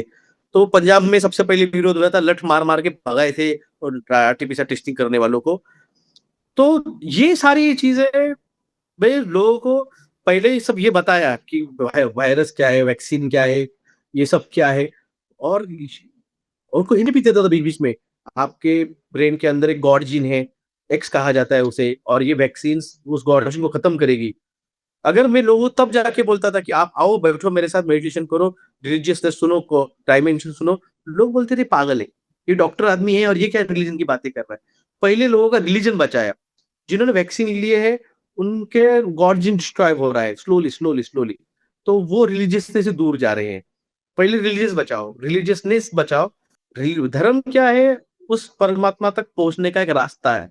आपके पीछे जो ब्रिज है, वो यहाँ से वहां तक जाने के लिए ब्रिज है वो। तो बस धर्म वही है, इस छोर से उस छोर जाना है। इस नरक की सॉरी इस मानव शरीर के माध्यम है, अकेला मानव शरीर है जिसको माध्यम मिलता है उस परमात्मा पाने का। ना कुत्ते को है, ना बिल्ली, ना किसी और योनि को है। तो ये चीज़ मुझे धीरे-धीरे से समझ में आई कि भाई ये कलयुग का अंत है। कली का एक प्राकट्य स्वरूप होने वाला है। और मैंने ये बाइबल और ये बाद में पढ़े मैंने। जब किसी ने मुझे सजेशन कहा, "सर बाइबल में ये भी लिखा हुआ है, कुरान में ये भी लिखा हुआ है।" तो फिर मैंने मेरे दोस्तों से 2018 के पहले मेरे कुछ है दोस्त, उन्होंने मुझसे कहा कि, "अरे डॉक्टर तुम जो कह रहे हो ना ये बाइबल में भी है। 1,44,000 स्पेशल सोर्स है जो यहाँ पे पृथ्वी पे आने वाली है बचाने के लिए लोगों को।" तो फिर दज्जाल के बारे में मैंने कहा, जिसे हम अब कली कहते हैं, वो मुस्लिम भाइयों को दज्जाल कहते हैं, जिसे लूसीफर कहा गया है बाइबल में कली को। मगर ये हर कोई भूल जाता है कि हर एक मेल की एक फीमेल होती है। शिव की एक पार्वती होती है, हर विष्णु की एक लक्ष्मी होती है। तो उसी तरह से जब कल्कि की अगर वैष्णवी है, तो कली की भी तो भी होगी। तो कली की वहाँ पे लिलित है, जो फर्स्ट कार्नेशन है इविल की, वो लिलित है। अभी डोनाल्ड ट्रम्प जो प्ले कर रहे हैं रोल, वो बाइबल के कथा के अनुसार वो एंटी लूसीफर यानी वो एंटी क्राइस्ट की तरफ जा रहे हैं। ये सब स्पिरिचुअल जर्नी का एक भाग है, क्योंकि कल अगर आप स्पिरिचुअलिटी में हो, तो आपको आध्यात्मिक हिसाब से जो चल रहा है पीरियड, ट्रांजिट पीरियड है ये, संध्या काल है ये, युग परिवर्तन की। तो मैं मेरे दोस्त के साथ, अब वही बोल रहा था, मेरे दोस्त के साथ हम गए यात्रा पे, लेकर महाराज से निकले। जब बैठा वो 18 का ही किया था, इस मेरे नाक में से पानी की जो निकलने लगी धारा, मैं समझ रहा मुझे कॉन्शियसली कि ये निकल रहा है। अब मैंने ऐसा था मेरा हाथ रखा हुआ, मैंने पूरा गर्दन नीचे डाल दी। किसी ने देख लिया ना कि इसके नाक में से पानी बह रहा है और ये कितना गंदा आदमी है, फिर भी उसको पहुँच नहीं रहा। उससे क्या बताओ, वही मेरे को पता है कि निकल रहा है, फिर भी इससे निकलने की, इसी के लिए तो दी गई है ये मालाएँ, इसलिए गुरु मंत्र था। जब उठा पूरा पूरा रुमाल पूरा गीला हो गया था, मुझे तुरंत कार में से सेकंड हैंडkerchief निकालना पड़ा। तो ये है कि ये एक्सपीरियंस मेरा किसी को आया होगा नहीं, मुझे नहीं पता। मगर एनर्जीज किस तरह से आपके अंदर की नेगेटिविटी प्यूरिफाई करती है, ये मैंने एक्सपीरियंस लिया।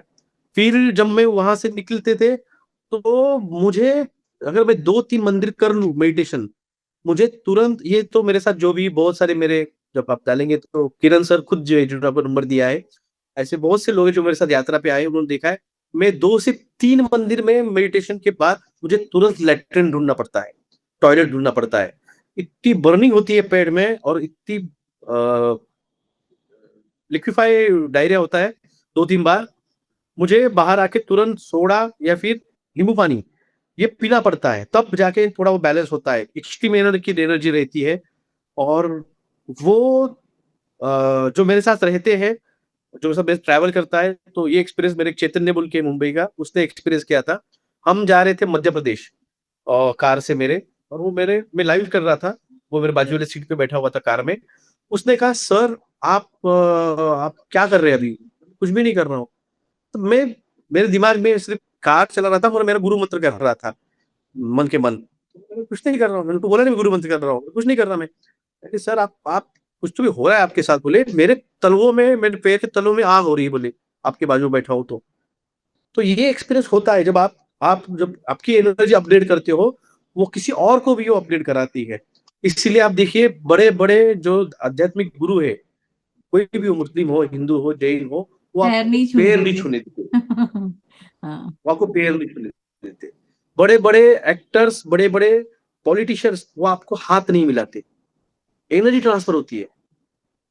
कौन किस एनर्जी पे चल रहा है, हमें नहीं पता।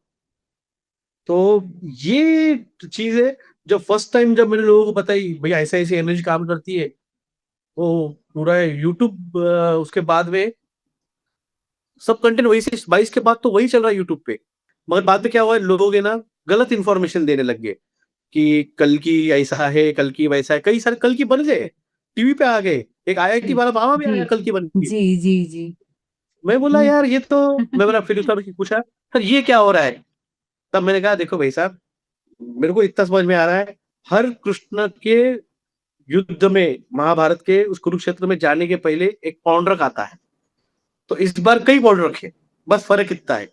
जिस शास्त्री में ये बोलता था कि अवतरण होने वाला है, तो बोले, सर कल्कि तो जन्म लेने वाले हैं शंबाला में, और विष्णु क्या, तो भी उसके पिताजी का नाम है और माताजी का नाम ये है, वो है। बोला, देखिए, श्री कृष्ण जो थे, उनको पता था कि वो श्री कृष्ण हैं।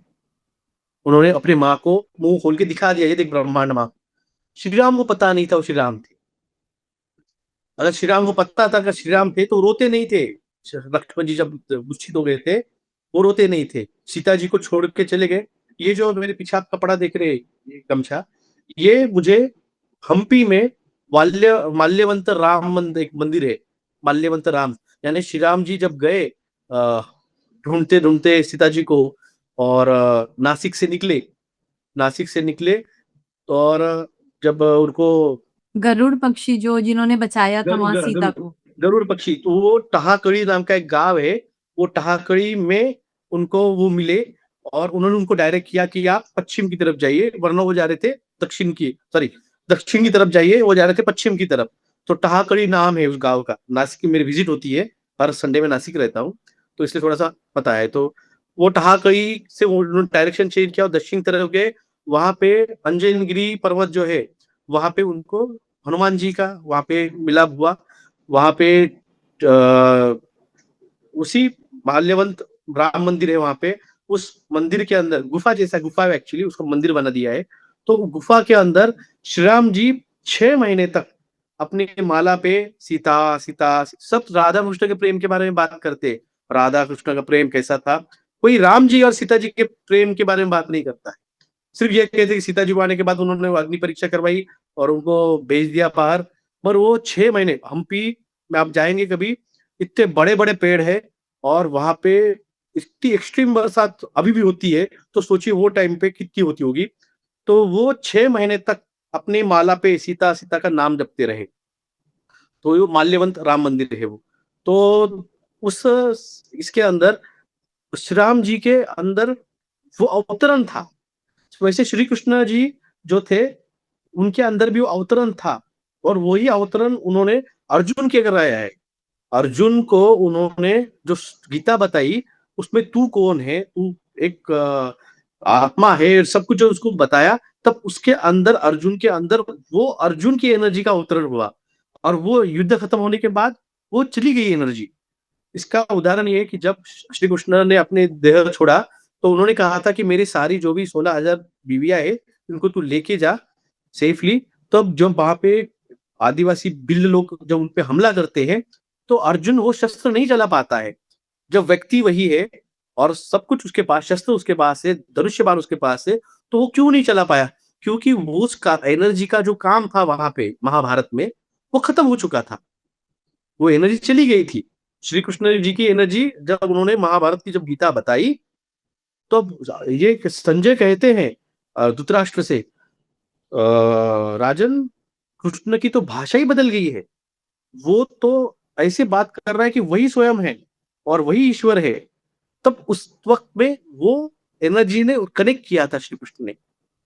24/7 श्री कृष्ण धनुष्य सुदर्शन लेके नहीं चलते थे। वो जब आह्वान करने का रहता था, तो उनकी सुषुम्ना, ईड़ा और पिंगला, इन तीनों जो कुंडलिनी है, उनका आह्वान करके सुदर्शन का आह्वान किया जाता था। शिव जी का जो धनुष्य है, वो कोई उनका शस्त्र नहीं है, वो उनकी कुंडलिनी एनर्जी जो है, पीड़ा पिंगला सुषुम्ना, जो तीन है। आपका अगर आप स्पाइनल कॉर्ड लेंगे, तो स्पाइनल कॉर्ड में आपके ये दो स्पाइनल कॉर्ड के छेद डालने वाले ये रहते हैं, और बीच में आपका स्पाइनल कॉर्ड रहता है। तो ये ईड़ा, पिंगला और सुषुम्ना, सुषुम्ना बड़ी है क्योंकि स्पाइनल कॉर्ड का वो पूरे स्पाइन तक आता है, इसलिए वो बड़ा है, और इसलिए जो छोटे हैं, इसलिए वो त्रिशूल है। ये कोई समझाता नहीं। अध्यात्म वो बैठे कीर्तनकार, कथाकार, वो बोलते थे 4.5 लाख 4,35,000 साल का कलयुग है, और ये कौन है जो बोल रहा है कि खत्म हो गया है? इनको ये कंसेप्ट ही पता नहीं भाई साहब। जब हम ब्लैक होल की तरफ जाते हैं, तो टाइम स्पिन होना ज्यादा स्पीडली हो जाता है। टाइम स्पीड चेंज हो गया है, साइंटिफिकली अभी प्रूव हुआ है। दिन का लगभग 40 सेकंड स्पीड दिन की कम हो गई है, क्योंकि हम ब्लैक होल की तरफ सरक रहे हैं। पृथ्वी थर्ड डायमेंशन से फिफ्थ डायमेंशन में जाने वाली है। जिस दिन इस पृथ्वी का भूगोल बदल जाएगा, अर्थक्वेक से ये पूरी पृथ्वी का स्ट्रक्चर चेंज हो जाएगा, जब वो दिन रहेगा फिफ्थ डायमेंशन का। अभी हम फोर्थ डायमेंशन में है। अभी जो सोलर फ्लेयर ब्लास्ट हो रहे हैं, वो अब पूरे पृथ्वी के डायरेक्शन में है। ये सोलर फ्लेयर ब्लास्ट, ये सबसे पहले 2022 में मैंने लोगों को बताया कि सोलर फ्लेयर ब्लास्ट जो हो रहे हैं, इसकी वजह से आपका जो चक्रास और आपकी कुंडलिनी और आपका डीएनए अपडेट होता है, उसमें alpha, theta, beta, gamma, delta particle से या आपके शरीर पे गिरते हैं, तो आपकी जो ह्यूमन रेजोनेंस रहता है पृथ्वी का, वो बढ़ता है, और वो बढ़ता है ऑटोमेटिकली आपके हार्ट चक्रा पे उसका असर गिर के, वो भी उस पे इम्पैक्ट करके घुमाने में, हार्ट चक्र को घुमाने में और आपको कनेक्ट करने में, डीएनए को कनेक्ट करने में मदद करता है। आपके 7th क्रोमोसोमल डीएनए जो है, 7th स्ट्रैंड ऑफ डीएनए का जो है 7th नंबर, वो आपको अवेकनिंग कराता है, वो आपको वो एनर्जी देता है। आप आपके गॉड जीन को कनेक्ट करके उस आध्यात्मिक जर्नी को आप आगे फॉरवर्ड कर पाएंगे। लोग क्या करते हैं, मैंने देखा है, मैं जब भी गया हूँ देखा, मंदिर आते हैं, मंदिर में और दर्शन करते हैं तो भाग जाते हैं। अरे भागने गर्दी जल्दी क्या है तुझे, अगली ट्रेन पकड़नी है। अरे जिसके लिए आया है तू, उस भाव में बैठ तो सही उस मंदिर में, उस लेकिन मूर्त को लेकिन अब देखने। मंदिरों में बैठने कहाँ देते हैं ना, लाइन बोलते हैं, लाइन से आगे निकलते जाओ, मूर्ति के दर्शन करो और आप निकलते जाओ, बैठने ही नहीं देते। मंदिर में बैठना मतलब, जो मंदिर का कंपाउंड वॉल है ना, वो उसके अंदर आपको बैठना है। गर्म में तो आप बैठ ही नहीं सकते, वो वहां पे पूरा ये। पर जो मंदिर के बाहर कंपाउंड वॉल जो है, आप वहां बैठिए, क्योंकि जो मंदिर की एनर्जी है, वो उस जो कंपाउंड वॉल बनाया गया है, वहां तक मैक्सिमम रहती है। कोई भी अपन जब मंदिर में जा रहे हैं, तो जो दीवार बनी है उसका एक गेट है, तो उस गेट को वो बंद करते, एनर्जी मैक्सिमम अंदर रहती है।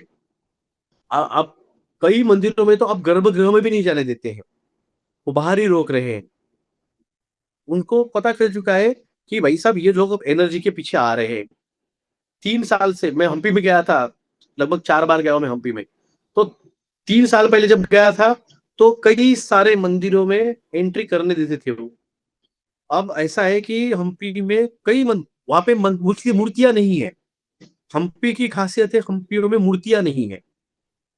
वह सारी मूर्तियां वो कहा किसने निकाल लिए, क्या की है, नहीं पता। उस सिर्फ वहां के विट्ठल मंदिर जो है, विट्ठल मंदिर की पता है हमें कि विट्ठल मंदिर हम्पी का जो है, वहां की विट्ठल और रुक्मिणी की मूर्तियां आज पंढरपुर में लाके रखी गई है। क्योंकि 14वें शतक में जब मुगल निजामों ने आक्रमण किया था पंढरपुर पे, तो वहां का जो कृष्णदेवराय राजा थे, वो उनकी पत्नी बहुत बड़ी भक्त थी, विट्ठल भगवान की। तो उन्होंने उनको ख्वाब में आया कि वो मंदिर तोड़ने वाले हैं, तुम मुझे वहाँ से उठा के लेके आओ। तो आज भी मराठी में कुछ अभंग है, कानडा विठ्ठलू उन्होंने कन्नड़ में विट्ठल जाके बैठे थे, इसलिए कानडा विठ्ठलू उसको वहाँ पे एक अभंग बने हुए। तो वो मूर्ति वहाँ पे लेके गए और हम्पी में वो मंदिर जो है उसके राइट साइड में एक छोटा-सा सभा मंडप है, उसके जो पिलर बने हुए हैं, उसपे आप कुछ लकड़ी से बजाओगे तो हर पिलर में से अलग म्यूजिकल साउंड आता है। और वो शाम को 7 बजे उसकी जो राजा की पत्नी थी रानी, वो वहां पे 7 बजे आके नृत्य करती थी विट्ठल भगवान की पूजा के स्वरूप में। और तब पूरे मंदिर को खाली किया जाता था, सिर्फ उसके जो बजाने वाले इंस्ट्रूमेंटल वाले थे म्यूजिशियन, उनको ही वो सब बजाते थे और वो पूजा करती थी। 17वें शतक में यहाँ के एक बहुत बड़े संत है नाथ महाराज पैठण के, और एक है भगवानगढ़ के, उनको ख्वाब में आया कि विट्ठल को, भाई विट्ठल उन्होंने बताया मुझे लेके आओ रिटर्न, पंढरपुर में मुझे फिर से लेके आओ। तो वो वहाँ की वो विट्ठल रुक्मिणी की मूर्तियां फिर लाके पंढरपुर रखी। ये स्टोरी पता है। बाकी के वहां पे कम से कम 100-200 मंदिर है, उनकी मूर्तियां कहाँ गई है कुछ पता नहीं, मगर वो मंदिरों में आज भी एनर्जीज है। मैं इतनी बार गया हूँ, मैंने 4 बार गया, 4 बार मैंने 108 का मेडिटेशन किया, 3-3 4-4 दिन रुका मैं वहाँ पे, मगर वो एनर्जी आज तक खत्म नहीं हुई है। तो अगर आपकी कोई है यहाँ पे जो ट्रैवल करना चाहते हैं, अगले रिलीजियस ट्रैवल करना है, तो आप किसी और रिलीजियस टेम्पल पे जाके उस एनर्जीज को लेने के बजाय आप हम्पी जाइए। एक से बढ़कर एक मंदिर है, एक से बढ़कर एक उसकी वास्तुकला है। बहुत गाइड लगा लीजिए, अगर पता नहीं होगा तो गाइड लगा लीजिए, बहुत सुंदर है। वहाँ पे विरूपाक्ष का मंदिर है, विरूपाक्ष मंदिर में भी बहुत बहुत एक्सट्रीम एनर्जी है।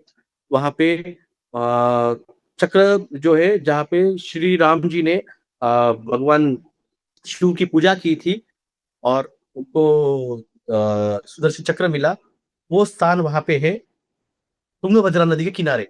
और वहाँ पे खास बात है, हनुमान जी जहाँ पे मेडिटेशन किए, वो जगह उस मंदिर के बिल्कुल पीछे है। जहाँ पे हनुमान जी ने शिव जी अपने राम जी के ध्यान करते तपस्या की है, वो बिल्कुल उसके पीछे है वो। तो वो बहुत सुंदर है। इवन उसके ही थोड़े से पीछे वाले पहाड़ में शबरी की कुटिया भी है। हमें सिर्फ बताते हैं कि शबरी शबरी कुटिया वो है कहाँ वो हम्पी में है। वो भी बहुत पवित्र स्थान है। मैंने जनरल मैं पूरा भारत घुमा हूँ, मगर जो एनर्जीज मैंने हम्पी में दी फील की है, वो एनर्जी मैंने बाद में फिर अ, गिरनार पे की थी। गिरनार परिक्रमा में या फिर गुजरात का गिरनार तो गिरनार, बहुत फेमस है अपनी जी, एनर्जीज को लेकर। जूनागढ़ में मैंने वहां पे फील की है वो एनर्जी। वहां पे वो एक्सपीरियंस मैं आपको बिल्कुल बताऊंगा। क्या हुआ था, मैं गया टूर के साथ गया था, मुझे पता नहीं था गिरनार परिक्रमा, एक टूर के साथ गया था। और टूर गाइड ने बताया था कि आपको यहाँ से निकलना है, जब आप एंटर करते हो जूनागढ़ में, तो आपको लेफ्ट साइड से परिक्रमा के लिए, जो लेफ्ट साइड से आपको दर्शन करना है नीचे इसका, शिव जी का उस कुंड है, उस कुंड का। और वहां से लेफ्ट से निकल के आपको घूम के फिर पहाड़ को घूम के फिर लेफ्ट से आना है। और लेफ्ट से आने के बाद वो परिक्रमा खत्म, 34 किलोमीटर की वो परिक्रमा है, सॉरी 42 किलोमीटर की परिक्रमा है वो। मैं निकला, मैं था ग्रुप के साथ, पता नहीं कहाँ कैसे मैं ग्रुप से छूट गया। और लोग सारे जो एक्सपर्ट जो है परिक्रमा करने वाले, वो 8 घंटे में वो परिक्रमा करते, 42 किलोमीटर की, जो ट्रैकर से ट्रैकिंग करने वाले और कोई भी 10 घंटे में करते हैं। मैं निकला, 12 किलोमीटर के बाद मैं ग्रुप से छूट गया। मैं चलता गया, परिक्रमा खत्म किया, सुबह हो गई, 6:30-7 बज गए। मैं आया और मैंने एक से पूछा, "अ, परिक्रमा खत्म हो गई?" वो गुजराती, वो बोल रहा गुजरात में, क्या बोल रहा हूँ, मुझे गुजराती आती नहीं है। तो नहीं नहीं, चलो चलो, उसके पीछे चल दिया। फिर चलते चलते चलते फिर आधी प्रेमिका करके फिर से वहीं पे आया। बोले यहाँ से तो गया बोला मैं अभी तो। मैंने फिर एक जन से पूछा परिक्रमा खत्म? नहीं चलो। फिर वो राइट की जगह थोड़ा लेफ्ट लेके गया। लेफ्ट लेके गया तो वहां पे और एक शक्तिपीठ मिल गया जिसके बारे में मुझे पता नहीं था। मैं उस शक्तिपीठ पे गया, वहां पे मेडिटेशन किया और फिर आया रिटर्न। फिर आया, फिर एक जन को फिर से पूछा भाई परिक्रमा खत्म? वो था मुंबई का। हाँ बहू। वो बहू बोला, उसने बोला बहू तो मराठी है क्या? बोले हाँ। तर असम्बली का? बोले खत्म हो गई है। कहाँ से जाने का? बोले चलो इधर से। वहां से लेके बाहर निकला। बाहर निकला, मैंने फोन लगाया, मेरे जो था वो आया नहीं था, वो बाहर ही बैठा था हमारे रिक्शा लेके। उसको फोन किया, बोले भाई ऐसी ऐसी परिक्रमा में करके आया हूँ, और वहां से फिर मुझे फिर आधी परिक्रमा करवाई, और फिर मुझे वो उस देवी के मंदिर में लेके गए, शक्तिपीठ में। तो उन्होंने कहा वो वहां पे एक छोटी सी नदी है, वो क्रॉस किया आपने? बोले हाँ की मैंने वो क्रॉस। बोले वहां पे अघोरी बैठे हुए थे? बोले हाँ बैठे हुए थे। आपको जाने दिया उन्होंने? बोला क्यों, जान नहीं देते? अरे पकड़ लेते बोले वो। तुमको जाने कैसे कह दिया? मैं बोला भाई मेरे को नहीं पता, मैं तो गया और जाके आया। और उन्होंने फिर मुझे पूछा कैसे कैसे कितना। मैंने 42 किलोमीटर की परिक्रमा 69 किलोमीटर की। और मुझे पता भी नहीं कि मैं नहीं, कैसे। मैं समझी नहीं, 42 किलोमीटर की परिक्रमा आपने? 69 की। अच्छा, आपने ज्यादा मैंने कर ली। ज्यादा करवाई मेरे से। हाँ। मैंने की नहीं वो। सोचिए, मैं 14 घंटे के अंदर 69 किलोमीटर चला। नॉन स्टॉप चल रहे थे आप? नॉन स्टॉप चल रहा था। भीड़ 5.5 लाख लोग तुम्हारे साथ रहते हैं। आप, और रास्ता 6-10 फीट का रास्ता रहता है, ज्यादा कुछ जगह तो 4 फीट का ही है। जंगल में से, पहाड़ों में से जाना पड़ता है। वो भी 3 दिन के लिए खुलती है सिर्फ परिक्रमा। अगर आप उस ट्रैक से, 10 फीट का जो ट्रैक है उससे अगर बाहर चले गए, 10, 15, 25 फीट, वहां पे शेर बैठे हुए हैं। गिर गिर जंगल में से परिक्रमा है वो। वहां पे फॉरेस्ट डिपार्टमेंट परमिशन देता है तभी खुलती है वो। पिछले साल तो हुई ही नहीं, इतनी बरसात हुई पिछले साल कि पूरे जंगल के प्राणी बिखर गए थे, तो पिछले साल परिक्रमा हुई ही नहीं। और ये किस मंथ मंथ में होती है शुरू? ये जो परिक्रमा होती है ये अक्टूबर महीने में होती है, गुरु पूर्णिमा के बाद में। तो वो परिक्रमा होती है, और गुरु दर्शन, गुरु शिखर दर्शन, उसका भी एक बहुत बड़ा एक्सपीरियंस है। मैं मेरे दोस्तों के साथ था, फ्रेंड्स से, मेरे फॉलोअर से, 5 जन थे हम। और हम निकले परिक्रमा के लिए, गुरु शिखर दर्शन के लिए। और वहां पे जैन मंदिर है नेमिनाथ जी का, और उसके ठीक बाजू में एक शिव जी का मंदिर है। तो हम वहां पे जाके, वहां पे अंदर एक कुंड है, उस कुंड के पास हम मेडिटेशन के लिए बैठे। और कुछ एक 70-80 काउंट हुआ होगा, ओम कर रहे थे। तो एक केवड़ा बोल के एक फूल है, मराठी में जी केवड़ा जी बोलते जी, होते हैं। केवड़ा, हाँ केवड़े हाँ। के फूल की सुगंध आई मुझे। मैं मेडिटेशन में बैठा हुआ था, मुझे केवड़े के फूल की सुगंध आई। मैं फील किया कि हाँ भाई कोई तो भी गया है मेरे पास से, कोई तो भी साधु आत्मा, कोई तो भी सनातन पुरुष, वो मेरे पालतू से गया है, सामने से मेरे। हम पीछे बैठे हुए थे। तो फिर एक 100 102 काउंट होते हुआ मुझे 5-6 लेडीज के जो पैजन रहते पैर के, पायल, उनकी पायल की पायल की घुंघरू, घुंघरू। पायल की घुंघरू की आवाज आई। और काउंट खत्म किया 108 का। हमने बाहर, हम मेडिटेशन से निकले, और पूरे वहां के अंदर 4-5 मंदिर है छोटे छोटे, उनके दर्शन करके बाहर आए, प्रसाद लिया। हाँ, तो मैंने दोस्तों से पूछा तुमको किसी को खुशबू आई थी क्या फूल की? तो सब बोले हाँ सर मुझे भी आई थी। बोले कौन सा फूल था? बोले, सर वो तो अलग ही फूल था, एक दोस्त को पता था। बोले सर वो केवड़े का फूल था। बोले हाँ। बोले हाँ सर ऐसा आया था। फिर बोले लेडीज के पैंजनों की जो है उसकी घुंघरू की आवाज आई थी क्या? हाँ सर 5-6 लेडीज थे मेरे ख्याल से। हम बाहर निकले। बाहर निकले, जैसे आप बाहर निकलते हैं तो आपको सीधे ऊपर की तरफ चढ़ना रहता है मंदिर के बाहर निकलते ही। मैं जस्ट ऊपर निकला, 15-20 स्टेयर्स ऊपर ही चढ़ा था। सामने से एक जो रहता है ना भूवा कपड़ा, उस पे महाकाल ओम लिखा हुआ रहता है, वो पहन के, लुंगी पहना हुआ एक बंदा सामने से आ रहा था। मिड 40s होगा, 45-46, दाढ़ी बड़ी हुई थी, बाल अच्छे थे। वो आए उधर से, और मैं मेरे धुन में चल रहा था, उनकी तरफ देख के से देखा, मेरे बाजू से पास से मुझे केवड़े का सुगंध आया। मैं ऊपर से तुरंत पीछे मुड़ा, मेरे दोस्त को कहा ये वो नाक वाला ये बोला, बोल नहीं सकता, वो भी उनको पता चल जाएगा कि मैं ये बोल रहा हूँ उनके बारे में। तो 3 जन पीछे देख रहे थे, 2 जन ऊपर देख रहे थे तुम्हारी तरफ। तो उन्होंने जैसे वो बाजू से जा रहे थे, उन्होंने ऐसे लंबी सांस करके फील किया, बोले सर, बोले यही यही सुगंध थी, बोले "नहीं, यही सुगंध थी, इसलिए मेरे को बोला कि जो अंदर खुशबू आई ना, वो मेरे को यहाँ पे आई, ये जब बात हुए तो इसलिए तुमको भी दिया। हम ऊपर गए, ऊपर जाने के बाद आपको वहां पे और एक शक्तिपीठ है, माँ अम्बा का नाम है उस साल का, माँ अम्बा शक्तिपीठ। अगर आप लिफ्ट से जाते हो ना, तो आप डायरेक्ट माँ अम्बा के वहीं पे निकलते हो। जब पैदल जाते हो तो नीचे से आना पड़ता है। तो हम उसके जस्ट ठीक थोड़े नीचे से थे, 50 गो स्टेयर्स। और मैं जब क्रॉस कर रहा था, मेरे पीछे से थे वो जो 5-6 घुंघरू वाली थी, वो वहां पे धीरे धीरे चल रही थी, और उनके पैरों को जो है घुंघरूओं के धीरे धीरे बज रहे थे। उनके पास से जब गए, तो उसमें से एक जन बोली, बेटे संभाल के जाओ, बारिश, थोड़ी हल्की बारिश हो रही थी, संभल के जाओ, हल्की बारिश हो रही है, पैर फिसल जाएगा। मैं थोड़ा ऊपर जाने के बाद दोस्तों को बोला, जो जो घुंघरू की आवाज थी। घुंघरू की आवाज वाली जो थी ना, वो ये थी, और ये 7 वो है योगिनी, सप्त योगिनी है ये। और जब हम ऊपर गए, और ऊपर जब जाने के बाद आप जब माँ अम्बा क्रॉस कर लेते हैं, आप ऊपर जाने के बाद आपको कानिफनाथ, कानिफनाथ जी की वहां पे ये समाधि है। और उससे आप आगे जाते हो, तो नीचे थोड़ा सा नीचे, उस हाइट से थोड़ा नीचे की तरफ दत्तात्रेय भगवान जी की वो पादुकाएं है, जहाँ पे उन्होंने 12,000 साल तप किया है। अब बहुत जनों को पता नहीं होगा, थोड़ा सा इसलिए बोल देता हूँ। ये अकेला स्थान है जहाँ पे गुरु का स्थान शिष्य के स्थान से नीचे है। गुरु शिखर शिष्य के शिष्य से नीचे है, दत्तात्रेय भगवान का शिखर नीचे है, जी और जी। कानिफनाथ जी का स्थान जो है वो समाधि ऊपर है।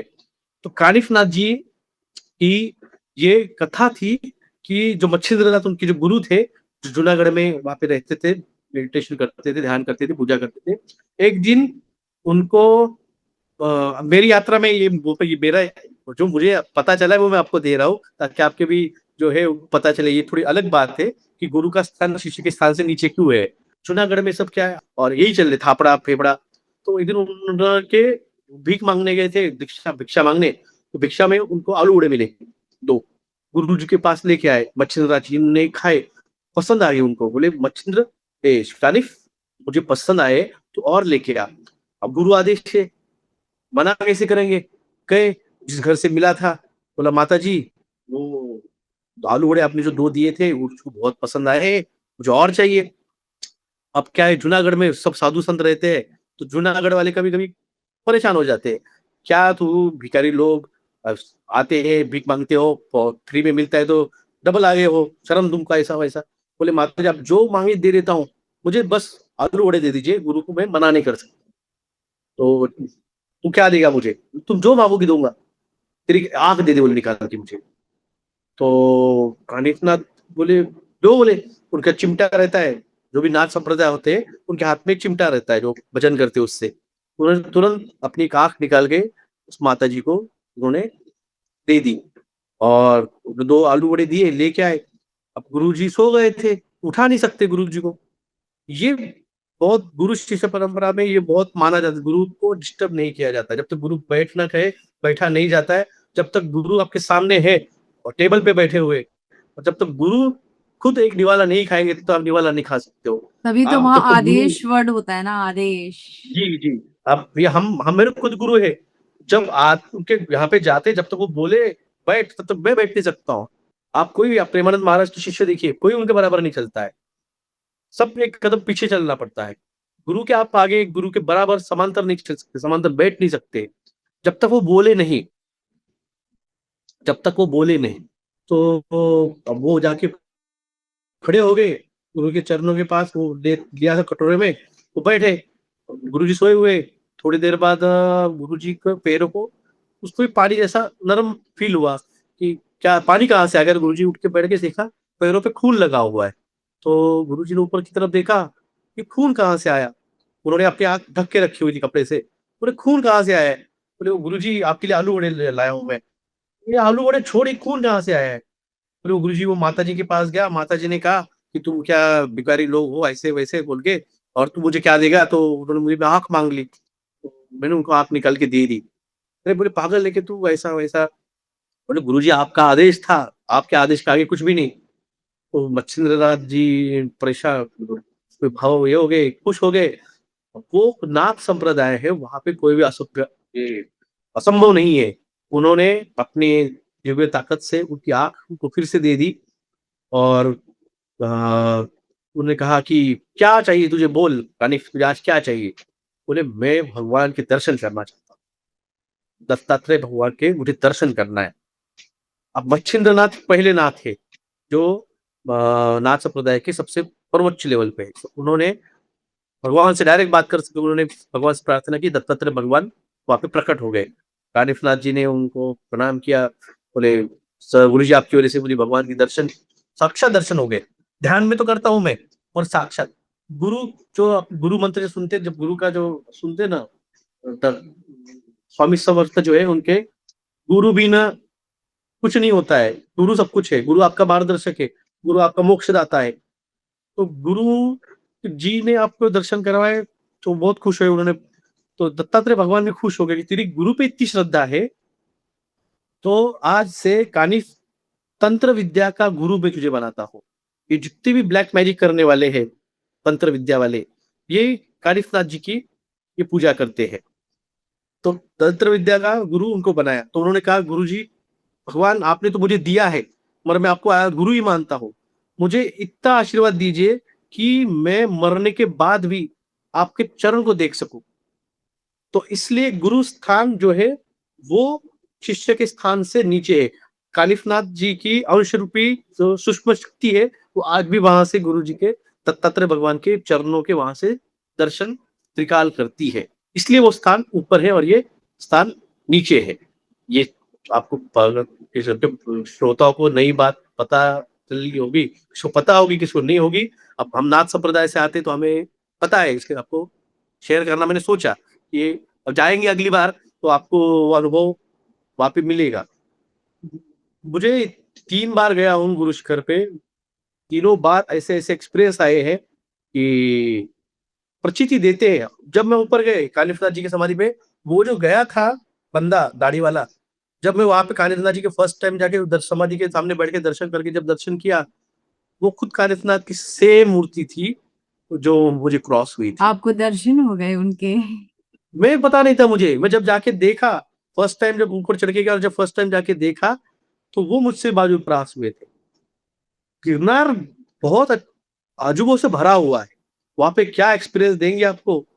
देखा ना 69 किलोमीटर चला मैं, हार्डली 2 जगह में पानी पीने को मिला था मुझे, बिना प्यास बिना भूख बिना थके, वो कैसे कर ली परिक्रमा।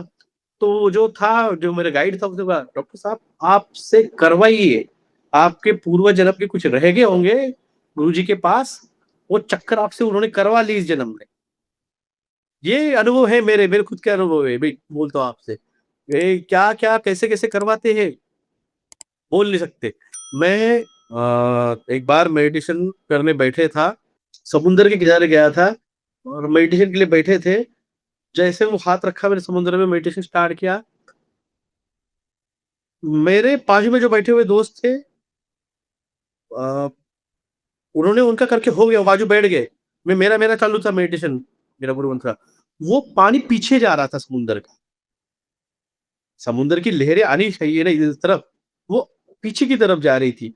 सेम एक्सपीरियंस मैंने ऋषिकेश में किया था, जब मैं इसमें भगीरथी में जब मैं बैठे थे मेडिटेशन के लिए, तो पानी सेम पानी बह रहा है, पर जहां पे मैंने रखे थे हाथ, उसके बाजू से 3 से 4 फीट पानी बाजू हो गया था। मुझे क्या क्यों हुआ था ये नहीं पता है, मगर एक है, जब आप कनेक्ट करते हो तत्वों को, तो तत्व आपकी ऑर्डर फॉलो करते हैं। बार बार बार बार उसके एनर्जीज आप करते हो, तो आपको उस फ्रिक्वेंसी पे वाइब्रेट करना स्टार्ट कर देती है और ऑर्डर फॉलो करती है। तो इसलिए मैनिफेस्टेशन जो होता है, तो जो अ, जल अग्नि आकाश वायु भूमि, ये पंच तत्व बद के जब मुठ बनती है, ये वृष्ट का, जब आप एक सिक्स सेंस आपका जागू होता है, जो हम कलाएं कहते हैं ना, श्री कृष्ण के अंदर 64 कलाएं थे, राम जी के अंदर 16 कलाएं थी।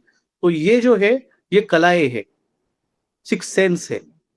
तो जब आप उसको मैनिफेस्ट करते हो, तो वो मैनिफेस्ट होती है आपके कुंडलिनी के जरिए, आपकी कुंडली की ताकत के जरिए।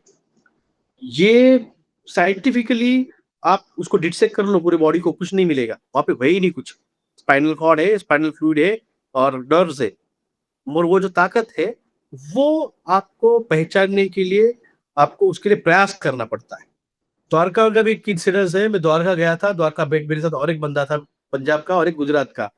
और हम वहां पे दर्शन किए, और हम जब निकले वहां से अहमदाबाद आए, लगभग 14 घंटे ड्राइव कर चुका था मैं, बीच में थोड़ा थोड़ा स्टॉप करके। 5 बजे निकले थे द्वारका बेट से, और अहमदाबाद हम लगभग 8:30-9 बजे पहुंचे। तो 13-14 घंटे का ड्राइव हो चुका था। और जब हम उतरे तो गुजरात का जो बंदा था, उसने कुछ ऐसे बातें कही जो थ्रेटनिंग थी। हम सरकार के खिलाफ कुछ काम करते हैं, मेरे पीआईएल भी है, 5-6 पीआईएल है। तो उसने थोड़ी-सी टेढ़ी बात की जो थ्रेटनिंग थी। मैंने उससे पूछा किसके कहने पे ये कर रहा है? वो मेरा फॉलोवर था एक्चुअली। तो उसने कहा कि क्राइम ब्रांच, अ, बड़ौदा की क्राइम ब्रांच सीपी ने उन्हें कहा है कि मुझ पे नज़र रखे, मेरे मोबाइल को हैक करे। तो मैंने उसको बोला ठीक है, और मैं वॉशरूम चला गया होटल में। उसने तब तक एक पंजाब का दोस्त था, उसको थ्रेट किया, घर पे सही सलामत पहुँच, और पहुँची तो मुझे फ़ोन कर। वो थ्रेट उसने दिया तो वो बच्चा डर गया। बोले सर उसने ऐसे-ऐसे कहा है, मुझे डर लग रहा है कि कुछ करेगा। हम गुजरात में थे, मोदी साहब का गुजरात है। तो मैं बोला तू डर मत, तुझे जाना है ना यहाँ से, चल अपन निकल जाते। होटल वाले को बोला भाई हमारा चेकआउट 15 मिनट के अंदर मैंने चेकआउट कर दिया। भाई पैसे रख ले, कोई प्रॉब्लम नहीं, मुझे थोड़ा फैमिली प्रॉब्लम आया है, इमरजेंसी जाना है। भाई तुरंत वहां से निकले, और सुबह 11:30 बजे मैं नासिक में था। नासिक कैसे, मेरा क्लिनिक है वहाँ पे, तो वहाँ पे मेरी पहचान के दोस्त भी है, पेशेंट भी है। तो मैं नॉन स्टॉप 36 घंटे मैंने ड्राइव किया, वहां से लेके द्वारका से लेके नासिक तक। मुझे पता नहीं है 16 घंटे बाद ड्राइव कौन कर रहा था, क्यों मैं कॉन्शियस नहीं था कि मैं ड्राइव करूँ इतना। तो ये मेरे बहुत बहुत ऐसे हुआ है, वो वॉकिंग का भी हो या फिर ये। तो ये एक्सपीरियंस मेरे आए हैं। और आपके चैनल से इतना कहूँगा कि 1,44,000 जो है यहाँ पे, उनका अवेकनिंग टाइम पीरियड हो चुका कंप्लीट। आज से ही, आज 2 तारीख है, आज गुरु मार्गी हो रहे हैं कुंभ राशि में। तो ये पीरियड जो शिष्य नहीं मानता है प्यार से, तो गुरु उनको दाढ़ दपटा के ठीक करते हैं। तो मार्गी गुरु जो है वो उस तरह से अब होने वाले हैं। जब तक प्यार से दे रहे थे, प्यार से दे रहे थे, जो मेरे एक्सपीरियंस है, अ, तब तक जब तक मैंने 2022 तक तांडव शब्द यूज नहीं किया था कि पृथ्वी पे तांडव होने वाला है। उसके बाद में मीडिया में जो चालू हुआ है तांडव तांडव तांडव तांडव, ये शब्द मैंने तब से पहले तक दिया था 2022 में स्टेटमेंट की, पृथ्वी पे सबसे भयानक आपदी जो है आने वाले हैं। अर्थक्वेक आएंगे, सुनामीज आएंगे, साइक्लोन्स भी आएंगे। मिडिल ईस्ट रहने लायक नहीं रहने वाला है। मिडिल ईस्ट का मक्का मदीना वो जंगल के अंदर ढक जाएगा। वहां पे बरसात होगी, इतनी बरसात होगी कि वो पूरा अमेजोन बन जाएगा। 22-21 में किसी ने यकीन नहीं किया था। आज ऐसी हालत है कि दुबई में पानी ही पानी है, ईरान में नदियां बह रही है, जो मिडिल ईस्ट ड्राई था पहले। मैंने कहा था यूरोप जो है वो इनहेबिटेंट होगा। एक तो आधा एक्सट्रीम हीट में चला जाएगा और आधा बर्फ के नीचे। भारत में 2026 के स्टार्ट में वार्निंग अर्थक्वेक आएंगे, मगर 27 के बाद में 9 से 8 to 9 लेवल के अर्थक्वेक नॉर्थर्न इंडिया में, खास करके भोपाल के ऊपर वो आने वाले हैं। ये सब डिवीजन में देखा था मैंने।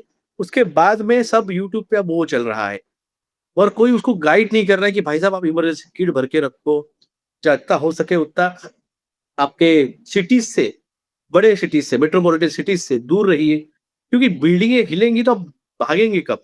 और परसों की न्यूज है 4.5 का दिल्ली में अर्थक्वेक आया है, जो पिछले 2 साल तक 2 पॉइंट या 1.2 का चल रहा था, आज वो 4.5 का आ रहा है।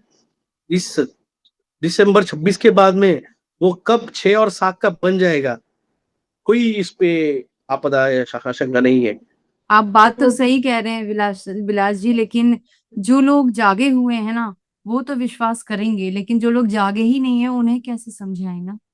ये देखिए कैसा है, नियति जो है ना वो डिसाइडेड है। 800 करोड़ में से सिर्फ 60 करोड़ लोग इस युग में रहने वाले हैं। तो इतने 750 करोड़ लोगों को बुद्धि थोड़ी देगा भगवान। भगवान के मर्जी के बगैर पत्ता नहीं हिलता है। तो भगवान की मर्जी हो ही रही थी, इसलिए तो कंस इतने पाप करते जा रहा था। कंस ने जो टैक्स लगाया था, कर लगाया था इन पे, ग्वालों पे, तो श्री कृष्ण शौक बोल के दही हंडी नहीं फोड़ते, सॉरी मटके नहीं फोड़ते थे ग्वालों की। उनको अपना दही दूध मथुरा भेजना ही नहीं था, क्योंकि टैक्स लग रहा था उनको उतना। ये कोई नहीं बताता है कि भाई वो जो था वो एक नीति की, एक नई राजनीतिक खेल था उनका। वो जो मटके फोड़ते थे गोपियों के, दही दूध के, माखन चोरी करके खाते थे, क्योंकि भाई जब तुम्हारे घर में नहीं रह रहा तुम बेचोगे क्या जाके, और जो बेचोगे उस पर टैक्स लगने वाला है। आज की परिस्थिति में देखिए, जो अमेरिका भारत के साथ कर रहा है, जो टेरिफ लगा रहा है भारत पे 18% का, महाभारत के टाइम पे जो हुआ था वही तो ये परिस्थितियां बन रही है। इसलिए इसका नाम महाभारत 2.0 है। तो इसके लिए ये प्रिपरेशन में गेहूं के साथ कीड़े भी रगड़ने वाले हैं, तो इसमें हमें भी तकलीफ होगी, उनको कम होने वाली है, क्योंकि उनको उनको पता ही नहीं है कि हो क्या रहा है। तो अवेकन जो होता है उनको ज्यादा परीक्षाएं देनी पड़ती है, जो इसके मुकाबले कम परीक्षा देके खुश है, क्योंकि वो उस यात्रा में है ही नहीं अवेकनिंग। उनको इस पृथ्वी इस प्रिज्म प्लैनेट, यहाँ पे जो भेजे जाते हैं प्रिज्म प्लैनेट, तुम उस प्लैनेट पे अदर डायमेंशन के प्लैनेट से वहां पे तुमने जो किए हैं गुनाह, तो उसकी परीक्षा भोगो यहाँ पे और अपने आप को इवॉल्व करो। अब ये जो पृथ्वी है, ये पृथ्वी फ्यू डायमेंशन में जो जाएगी जिस दिन, अब ये चल रहा है, इस प्रोसेस है, 4 डायमेंशन है, इन प्रोसेस है। तो जब फ्यू डायमेंशन जिस दिन कंप्लीटली जाएगी, तो उस दिन ये 750 करोड़ यहाँ पे नहीं रहेंगे। रहेंगे तो भी इनके लिए ये सिचुएशन नरक से बदतर रहेगी। मगर जब मरेंगे तो उनको इसी पृथ्वी पे नहीं लाया जाएगा, उनको किसी और डायमेंशन के पृथ्वी पे भेजा जाएगा, जो कि 3rd डायमेंशन के फेज में होगी। वो उस युग में, सतयुग में नहीं रह सकते। एक सड़ा हुआ आम पूरे टोकरी को गंदा कर देता है, तो एक सड़ा हुई सोच वाले आदमी पूरे समाज को गंदा कर देगा। तो उसको उसमें रखा ही नहीं जा सकता है। उसके लिए उसको उसी 3rd डायमेंशन वाले प्लैनेट पे उसे भेजा जाएगा। ये जब ये स्टोरी आपको पता है हनुमान जी की? कौन सी हनुमान स्टोरी? जी की अंगूठी वाली? जो माता सीता को लेकर देकर आए थे वो नहीं वाली? नहीं, श्री राम जी ने फेंकी थी वापस और आने जो, के बाद में। अच्छा, जो पाताल लोक में चली गई थी उसे जी, ढूंढ कर लाना था। हाँ हाँ हाँ हाँ। हाँ। तो वो क्योंकि हर इतनी बड़ अंकियों का पहाड़ है, इतने बार रामायण हो चुकी है, तो उसी तरह से इतनी बार ये कल की महाभारत भी हो चुकी है। इतनी बार ये आत्माएं, आप और मैं, किसी और डायमेंशन में कहीं पहले भी एक बार चर्चा कर चुके होंगे। ये मल्टीवर्स है, ये जहाँ पे जो हो रहा है ये प्रतिबिंब है, जो हो गया है उसका ये प्रतिबिंब है। क्वांटम फिजिक्स के आधार, क्वांटम टेंगलमेंट स्टेट जो होती है, वो उस ब्लैक होल के उधर जो घटित हो गया है उसका मिरर इमेज यहाँ पे हो रहा है। तो आपका मेरी चर्चा वो पहले उस डायमेंशन में हो चुकी है, उसका मिरर इमेज यहाँ पे हो रहा है। जो घटित हो रहा है वो हम बस उसके साक्षी भाव में है। मगर जब आप साक्षी भाव को अटैच कर लेते हो तो फिर वो दुख का कारण बनती है। बहुत आपने बात तो बहुत गहरी की है विलास जी, और बहुत पावरफुल बातें हैं आपकी। जो जितना एक्सपीरियंस है वो तो मतलब बियॉन्ड द इमेजिनेशन, मतलब बहुत अच्छे लगे मुझे सुनने में भी कि हर इंसान को हर अनुभव नहीं हो सकता, वो उन्हीं को होता है, उन आत्मा को ही ईश्वर टच करता है, अनुभव देता है, जो उस अभी स्टेज पर आ चुकी हैं। आप उस स्टेज पर थे, और आप कल्कि की सेना के कहेंगे कि आर्मी के एक पार्ट हैं, इसलिए आपको वो अनुभव हो रहा है, आपको जगाया गया, आपकी एनर्जीज को शुद्धिकरण हुआ। और ये चीज मैंने भी, जैसा आपने बताया कि आंख से पानी आना, कंटिन्यू वॉशरूम की तरफ जाना, पेट में जलन होना, ये सब कुछ लगभग मेरे साथ आज से 2 महीने पहले, 1.5 महीने पहले हो चुका है। एक मतलब करीब 8-10 दिन मेरी इतनी भयंकर तबीयत खराब थी, मैंने ना तो कोई रिकॉर्डिंग की, ना मैंने कुछ नहीं, केवल मैं बिस्तर पे पड़ी रहती थी। मुझे लगा शायद वो मेरे ऊपर कोई अटैक था, लेकिन अब मुझे पता चला कि वो मेरा शायद शुद्धिकरण था। अब मुझे समझ में आ क्लिनजिंग रही है, है बात। क्लींजिंग क्लिनजिंग हो है वो रही आपके थी, जी आपके जी। आत्मा की क्लिनजिंग है। वो जो हाँ। मैंने कहा ना कि वो जो मैं गया और बाद में मुझे एक मेरे इसने फ्रेंड ने बताया कि वो जो लाल नदी जो मैंने आपसे कहा, वो पाताल लोक की अभी जबान पे आ वैतरणी नदी। वैतरना वैतरना नदी है। और फिर फिर क्या हुआ, आफ्टर सम टाइम एक और डीप शॉक मुझे, थोड़ा सा इमोशमेंट सोल लेवल पे वो लगा कि कुछ तो भी मेरे से टूट रहा है, कुछ तो छूट रहा है मेरे से, कुछ तो भी दूर जा रहा है। तो फिर मैंने उस नदी के छोर तक गया, मैं आखिरी छोर तक, और वो नदी नीचे नहीं गिर रही थी, वो नदी ऊपर जा रही थी, तो वो झरना ऊपर की तरफ जा रहा था।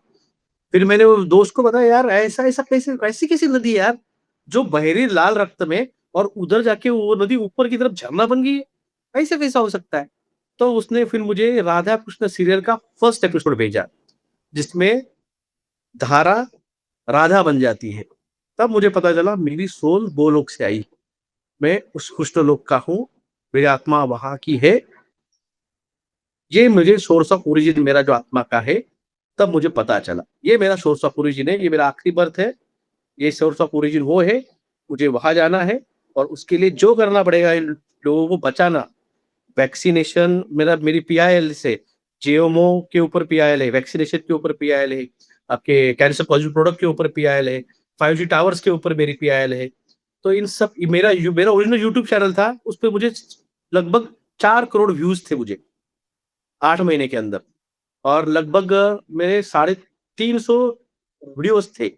सरकार ने 2021 के मार्च महीने में वो डिलीट कर दिया मेरा मेन यूट्यूब चैनल, क्योंकि ये जो आप आने वाली परिस्थितियां है, इसके अंदर आप लॉकडाउन स्थिति में जाएंगे, क्लाइमेट चेंज लॉकडाउन के, इतनी परिस्थितियां खराब होने वाली है। कल आपने देखा जी जी। राजस्थान में बवंडर आया, और यूपी में 45 लोग मर गए तूफान की वजह से।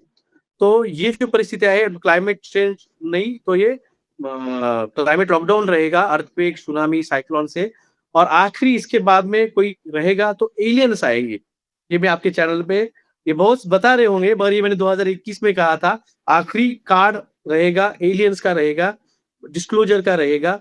मगर वो लोग प्रोजेक्ट ब्लू बीम करके, लेजर मार के, आर्टिफिशियल ऐसे दिखाएंगे कि देखो एलियंस ने हमला कर दिया है, अब हमें पूरे मानव जाति को उनके साथ आके यूनाइटेड लड़ना पड़ेगा।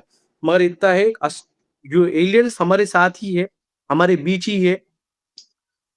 भारत में कई सारे स्पॉट्स है जहाँ पे एलियन स्पॉट्स है, गिरनार उसमें से एक है, सह्याद्री उसमें से एक है, आपका सियाचिन उसमें से एक है जहाँ पे एलियन स्पॉट्स है। सारा युद्ध जो चल रहा है, ईरान का युद्ध हो, या फिर यूक्रेन का युद्ध हो, या फिर इंडिया पाकिस्तान या इंडिया चाइना युद्ध जिस बॉर्डर पे हो रहा है, वो सारे के सारे एलियन यूएफओ बेस कैंप्स है। तो सबका प्रयास वही चल रहा है। और ये एक अलग है, अध्यात्म से थोड़ा अलग है, क्योंकि जो आने वाला फ्यूचर है 2032 के बाद में, हम एलियंस के साथ ट्रेडिंग रहेगा, वो सिर्फ मानव और एलियंस ये दो ही प्रजातियां रहेंगी। और इंटरप्लैनेटरी जो है वो देखने को मिलेगा, जो बचेंगे 62-63 करोड़, उनको इंटरप्लैनेटरी सिस्टम का हिस्सा बनने को, क्योंकि 5D में रहेंगे, तो 6D 7D वाले जो स्पीसीज रहेंगी उनसे हम इंटरेक्ट कर पाएंगे। आपकी इस बात को मैं आज पब्लिकली बोल रही हूँ कि मैं एक्सेप्ट करती हूँ, क्योंकि इसका प्रूफ मेरे पास भी है। इतना मैं अभी ओपन नहीं होकर बोल सकती, लेकिन इतना मैं बोल सकती हूँ कि एलियंस हमारे साथ कनेक्टेड हैं, अपनी एनर्जी से हमें कनेक्ट कर रहे हैं, और बहुत सारी चीजें हैं, लेकिन अभी समय नहीं आया उन्हें रिवील करने का। समय आएगा तो कभी बात होगी इस पर। हाँ, बात इस ये आपकी बात पे तो मैं 100% मोहर लगा के कहती हूँ कि ये सत्य है। आपके साथ बहुत कुछ है बात करने के लिए विलास जी, बहुत मजा आया, समय कहाँ निकल गया समय पता ही नहीं चला, लगभग 1.5-2 घंटे हो गए हमें बात करते हुए, और समय का बिल्कुल नहीं पता चला। अब तक का सबसे लंबा पॉडकास्ट हुआ होगा, पता नहीं लोग इसको कितना पसंद करेंगे कितना नहीं, लेकिन मुझे एज अ सोल, मैं आपकी सोल के साथ इतना अच्छे से कनेक्ट कर पाई, और बहुत सारे अनुभव आपके दिल को छू गए, बहुत सारी बातें अभी आपने पीआईएल के ऊपर बात की। मैं आपके साथ फिर जुड़ूंगी, हम उस पीआईएल के ऊपर बात करेंगे कि क्या है वो पीआईएल, क्यों आपने दर्ज की, क्या कारण है उनके पीछे कि आप सरकार के अगेंस्ट जा रहे हैं और सरकार आपके पीछे है, तो क्या कारण है। कोई कोई भी कुत्ते बिल्ले का खेल ऐसा ही नहीं होता, उसके पीछे कुछ रीजन होता है। उसके ऊपर भी डिटेल से हम बात करेंगे अगले वीडियो में। मैं उम्मीद करती हूँ आज के हमारे व्यूअर्स को कि समय रहती जगें और सबको जगाएं। समय बहुत खतरनाक आने वाला है, जैसा आपने कहा था दिल्ली में भूकंप से लोग जाएंगे। ये बात मुझे लगभग आज से 3 साल पहले बहुत अच्छे से कंफर्म हो गई थी। एक ऐसा विजुअल मतलब था कि वो बहुत खतरनाक था, उसमें मेरा भी परिवार जाएगा मुझे पता है, क्योंकि वो दिल्ली, मेरा पूरा परिवार दिल्ली में है। तो मुझे पता है कि जब आप किसी युद्ध में जाते हो तो आपको अपने प्राणों की भी परवाह नहीं करनी और अपने साथ के लोगों की भी नहीं करनी है, आपको केवल देश को देखना होता है कि देश को मुझे बचाना है। एक योद्धा का वही धर्म है। तो कहीं अगर ईश्वर ने चुना है, एक सैनिक बनाया है इस युद्ध में, तो कहीं ना कहीं बलिदान खुद का या अपने अपनों का भी देना होगा। इस चीज के लिए अपने आप को तैयार कर रही हूँ। आपसे भी कह रही हूँ कि आप भी तैयार रहें और औरों को भी तैयार करें। समय बहुत कम है, बहुत कम है, बहुत कम है। समय रहते जाग गए तो ईश्वर की गोद में सुख मेरा मिलेगा। मैं वरना आपसे कहूंगा, मेरा तो 4 पहले मैंने नारा दिया था, जो जागेगा वही बचेगा। आपको यकीन नहीं आएगा, मेरे एक फॉलोअर्स थे, उन्होंने उसके लिए मुझे एक स्केच निकाल के भेजा था स्पेशल, कि जी सर आप जो दिखाइए। कहते हैं, आज जो से 4 साल पहले उन्होंने मुझे निकाल के भेजा, जो जागेगा वही बचेगा मेरा नारा था, तो उन्होंने उसके ऊपर ही निकाल के भेजा, जो जागेगा वही बचेगा। तो अब मैं कहना हूँ लोगों से, आप मेरे चैनल पे भी पूछ सकते हैं, जो जागा था वही बचेगा। जो इस सिचुएशन में जागा हुआ है, जागना मतलब नींद से जागना नहीं है, अपने चेतना से, अपने अवेकनिंग से, उस सेवंथ जो सेवंथ कोड है डीएनए का, वो जो जागरूक करेगा वो ही बचेगा। मैंने 6 महीने 8 महीने पहले कहा था 500 की नोट बंद होने वाली है जून महीने में। लोग हंस रहे थे मेरे ऊपर, क्या बात कर रहे हो सर। सरकार ने कल ही 1 तारीख से पेपर नोट्स बैन कर दिए हैं और प्लास्टिक नोट्स लाने के लिए डिक्लेयर किया है। तो ये मैंने आज से 4 साल पहले बताया 2000 की नोट बंद होने वाली है, तब भी लोग हंस रहे थे। और जब सच में 6 महीने बाद नोट बंद होगी, सर अब क्या करेंगे। अब कल से मुझे फोन आ रहा है कि सर 500 की नोट बंद होने वाली है, हम क्या करेंगे। बोले तुमको 6 महीने से समझा रहा हूँ मैं, तुम सुनते क्यों नहीं हो मेरा। अब अभी जो अगले 6 महीने के अंदर ये बच्चे कुचे जो नए आने वाले 100 और 500 के नोट है, ये भी छापने ही नहीं वाले, डिक्लेयर करेंगे, ये छापने ही नहीं वाले हैं। ये मार्केट से सारे 500 और 200 रुपए के नोट विड्रॉल कर लेंगे और एक दिन बोलेंगे कि भाई साहब आज से तुमको पेपर नोट नहीं मिलने वाले हैं, अगर तुमको चाहिए तो तुम ई रूपी जो आया है आरबीआई का वो खरीदो, ये नहीं देंगे हम। ये होने वाला है, ये लोग यकीन नहीं आता। महंगाई, जिस दिन इलेक्शन खत्म, वो नहीं, 2 फरवरी मैंने कहा था इलेक्शन तक रुको, इलेक्शन होने के बाद में तुम देखना सोना, और ये मैं 4 साल से समझा लोगों को, सोना मत खरीदो, मत खरीदो, अनाज भर के रखो, 1 साल का अनाज भर के रखो, बहुत महंगाई आने वाली है। लोग मजाक लग रहा था जिस दिन इलेक्शन खत्म हुआ, मोदी साहब ने बोला सोना मत खरीदो, तेल कम खाओ, घूमो मत ज्यादा। तो अब बोलने लगे सर ये कैसे क्या हो गया। बोले तुमको समझा ही रहा हो, तुम समझ क्यों नहीं रहे हो। ये परिस्थिति आने वाली है, तुम्हें जब हो जाएगा। अब सोना आज तुम, मैंने फिर से कहा है कि सोना 6 महीने के लिए खरीदो और फरवरी में बेच डालो। पर अक्टूबर महीने में इतना जबरदस्त सर्किट लगने वाला है शेयर मार्केट का कि एक रात में सोना और शेयर मार्केट दोनों बहुत जबरदस्त गिरने वाले हैं। मगर इसमें जो खुश रहेगा जिसके पास अनाज है, अनाज जिसके पास रहेगा। आज पाकिस्तान में जो हाल है वो 22 करोड़ है, इसलिए वो सरवाइव कर रहे हैं। हम 140 करोड़ है, हम एक दूसरे को मार के खाएंगे। अनाज जिस तरह से अल नीनो आया हुआ है और उसकी वजह से ला नीनो आएगा, दोनों की इम्पैक्ट की वजह से बारिश एक्सट्रीम और धूप एक्सट्रीम से अनाज नहीं रहने वाला। यहाँ पे वही सरवाइव करेगा जिसके पास अनाज है, गेहूं, चावल, ज्वारी और तेल, मिर्च, मसाले, मेडिसिन। आप देखिए 20 लाख ट्रक खड़े हैं। मैं लोगों को 6 महीने से समझा रहा हूँ, अपने अपने बच्चों के और आपकी डायबिटीज के, ब्लड प्रेशर के 1 साल के मेडिसिन भर के रखो। अगर तुमको ज्यादा खर्चा आ रहा है, जेनरिक स्टोर में से लाओ, जेनरिक स्टोर के रखो, कोई प्रॉब्लम नहीं, मगर साल भर का मेडिसिन घर में रखो, बाद में मिलेगा नहीं तुमको। ये पता ना काम, इसलिए जो जागना मतलब ये जागना है, उठ गए और सो गए, ब्रश कर लिया, ये नहीं, चेतना लेवल आप पे। आप जगा रहे हैं और शायद वही लोग जाग पाएंगे जो कल्कि के सैनिक हैं। वो तो जाग जाएंगे, समझ जाएंगे, लेकिन जो कली के सैनिक हैं ना तो वो जागेंगे और ना जागने देंगे। हमारा काम केवल लोगों तक संदेश पहुंचाना है, बाकी कौन कितना लेता है ये तो ईश्वर के माध्यम मर्जी में, से। हम माध्यम में, बस। मुझे सच में दिल से, मैं आपको बहुत बहुत दिल से नमन करती हूँ। मुझे बहुत अच्छा लगा आपसे बात करके, इतनी संतुष्टि मिल रही है मुझे। एक डॉक्टर होने के नाते आप बहुत एक आध्यात्मिक पर्सन भी हैं, प्लस आप चीजों को बहुत प्रैक्टिकल रूप से समझा रहे हैं और आने वाला फ्यूचर दिखा रहे हैं। अब इससे ज्यादा और एक व्यक्ति क्या कर सकता है? हम सबको क्यूरियोसिटी होती है ना, हमारे पास्ट लाइफ में क्या हुआ, हम पीएलआर करवा के देखते हैं, आने वाला फ्यूचर कैसा होगा, हाथ दिखाते हैं। जब सामने वाला व्यक्ति सब कुछ बता रहा है और फिर भी आप नहीं सुनने को तैयार है, तो फिर सोए हैं, चलो सोने दो, कोई बात नहीं, समय आएगा तो जागेंगी। जल्दी मिलूंगी आपसे। और आज के लिए आपका दिल से बहुत बहुत धन्यवाद। Thank you so much. Thank you.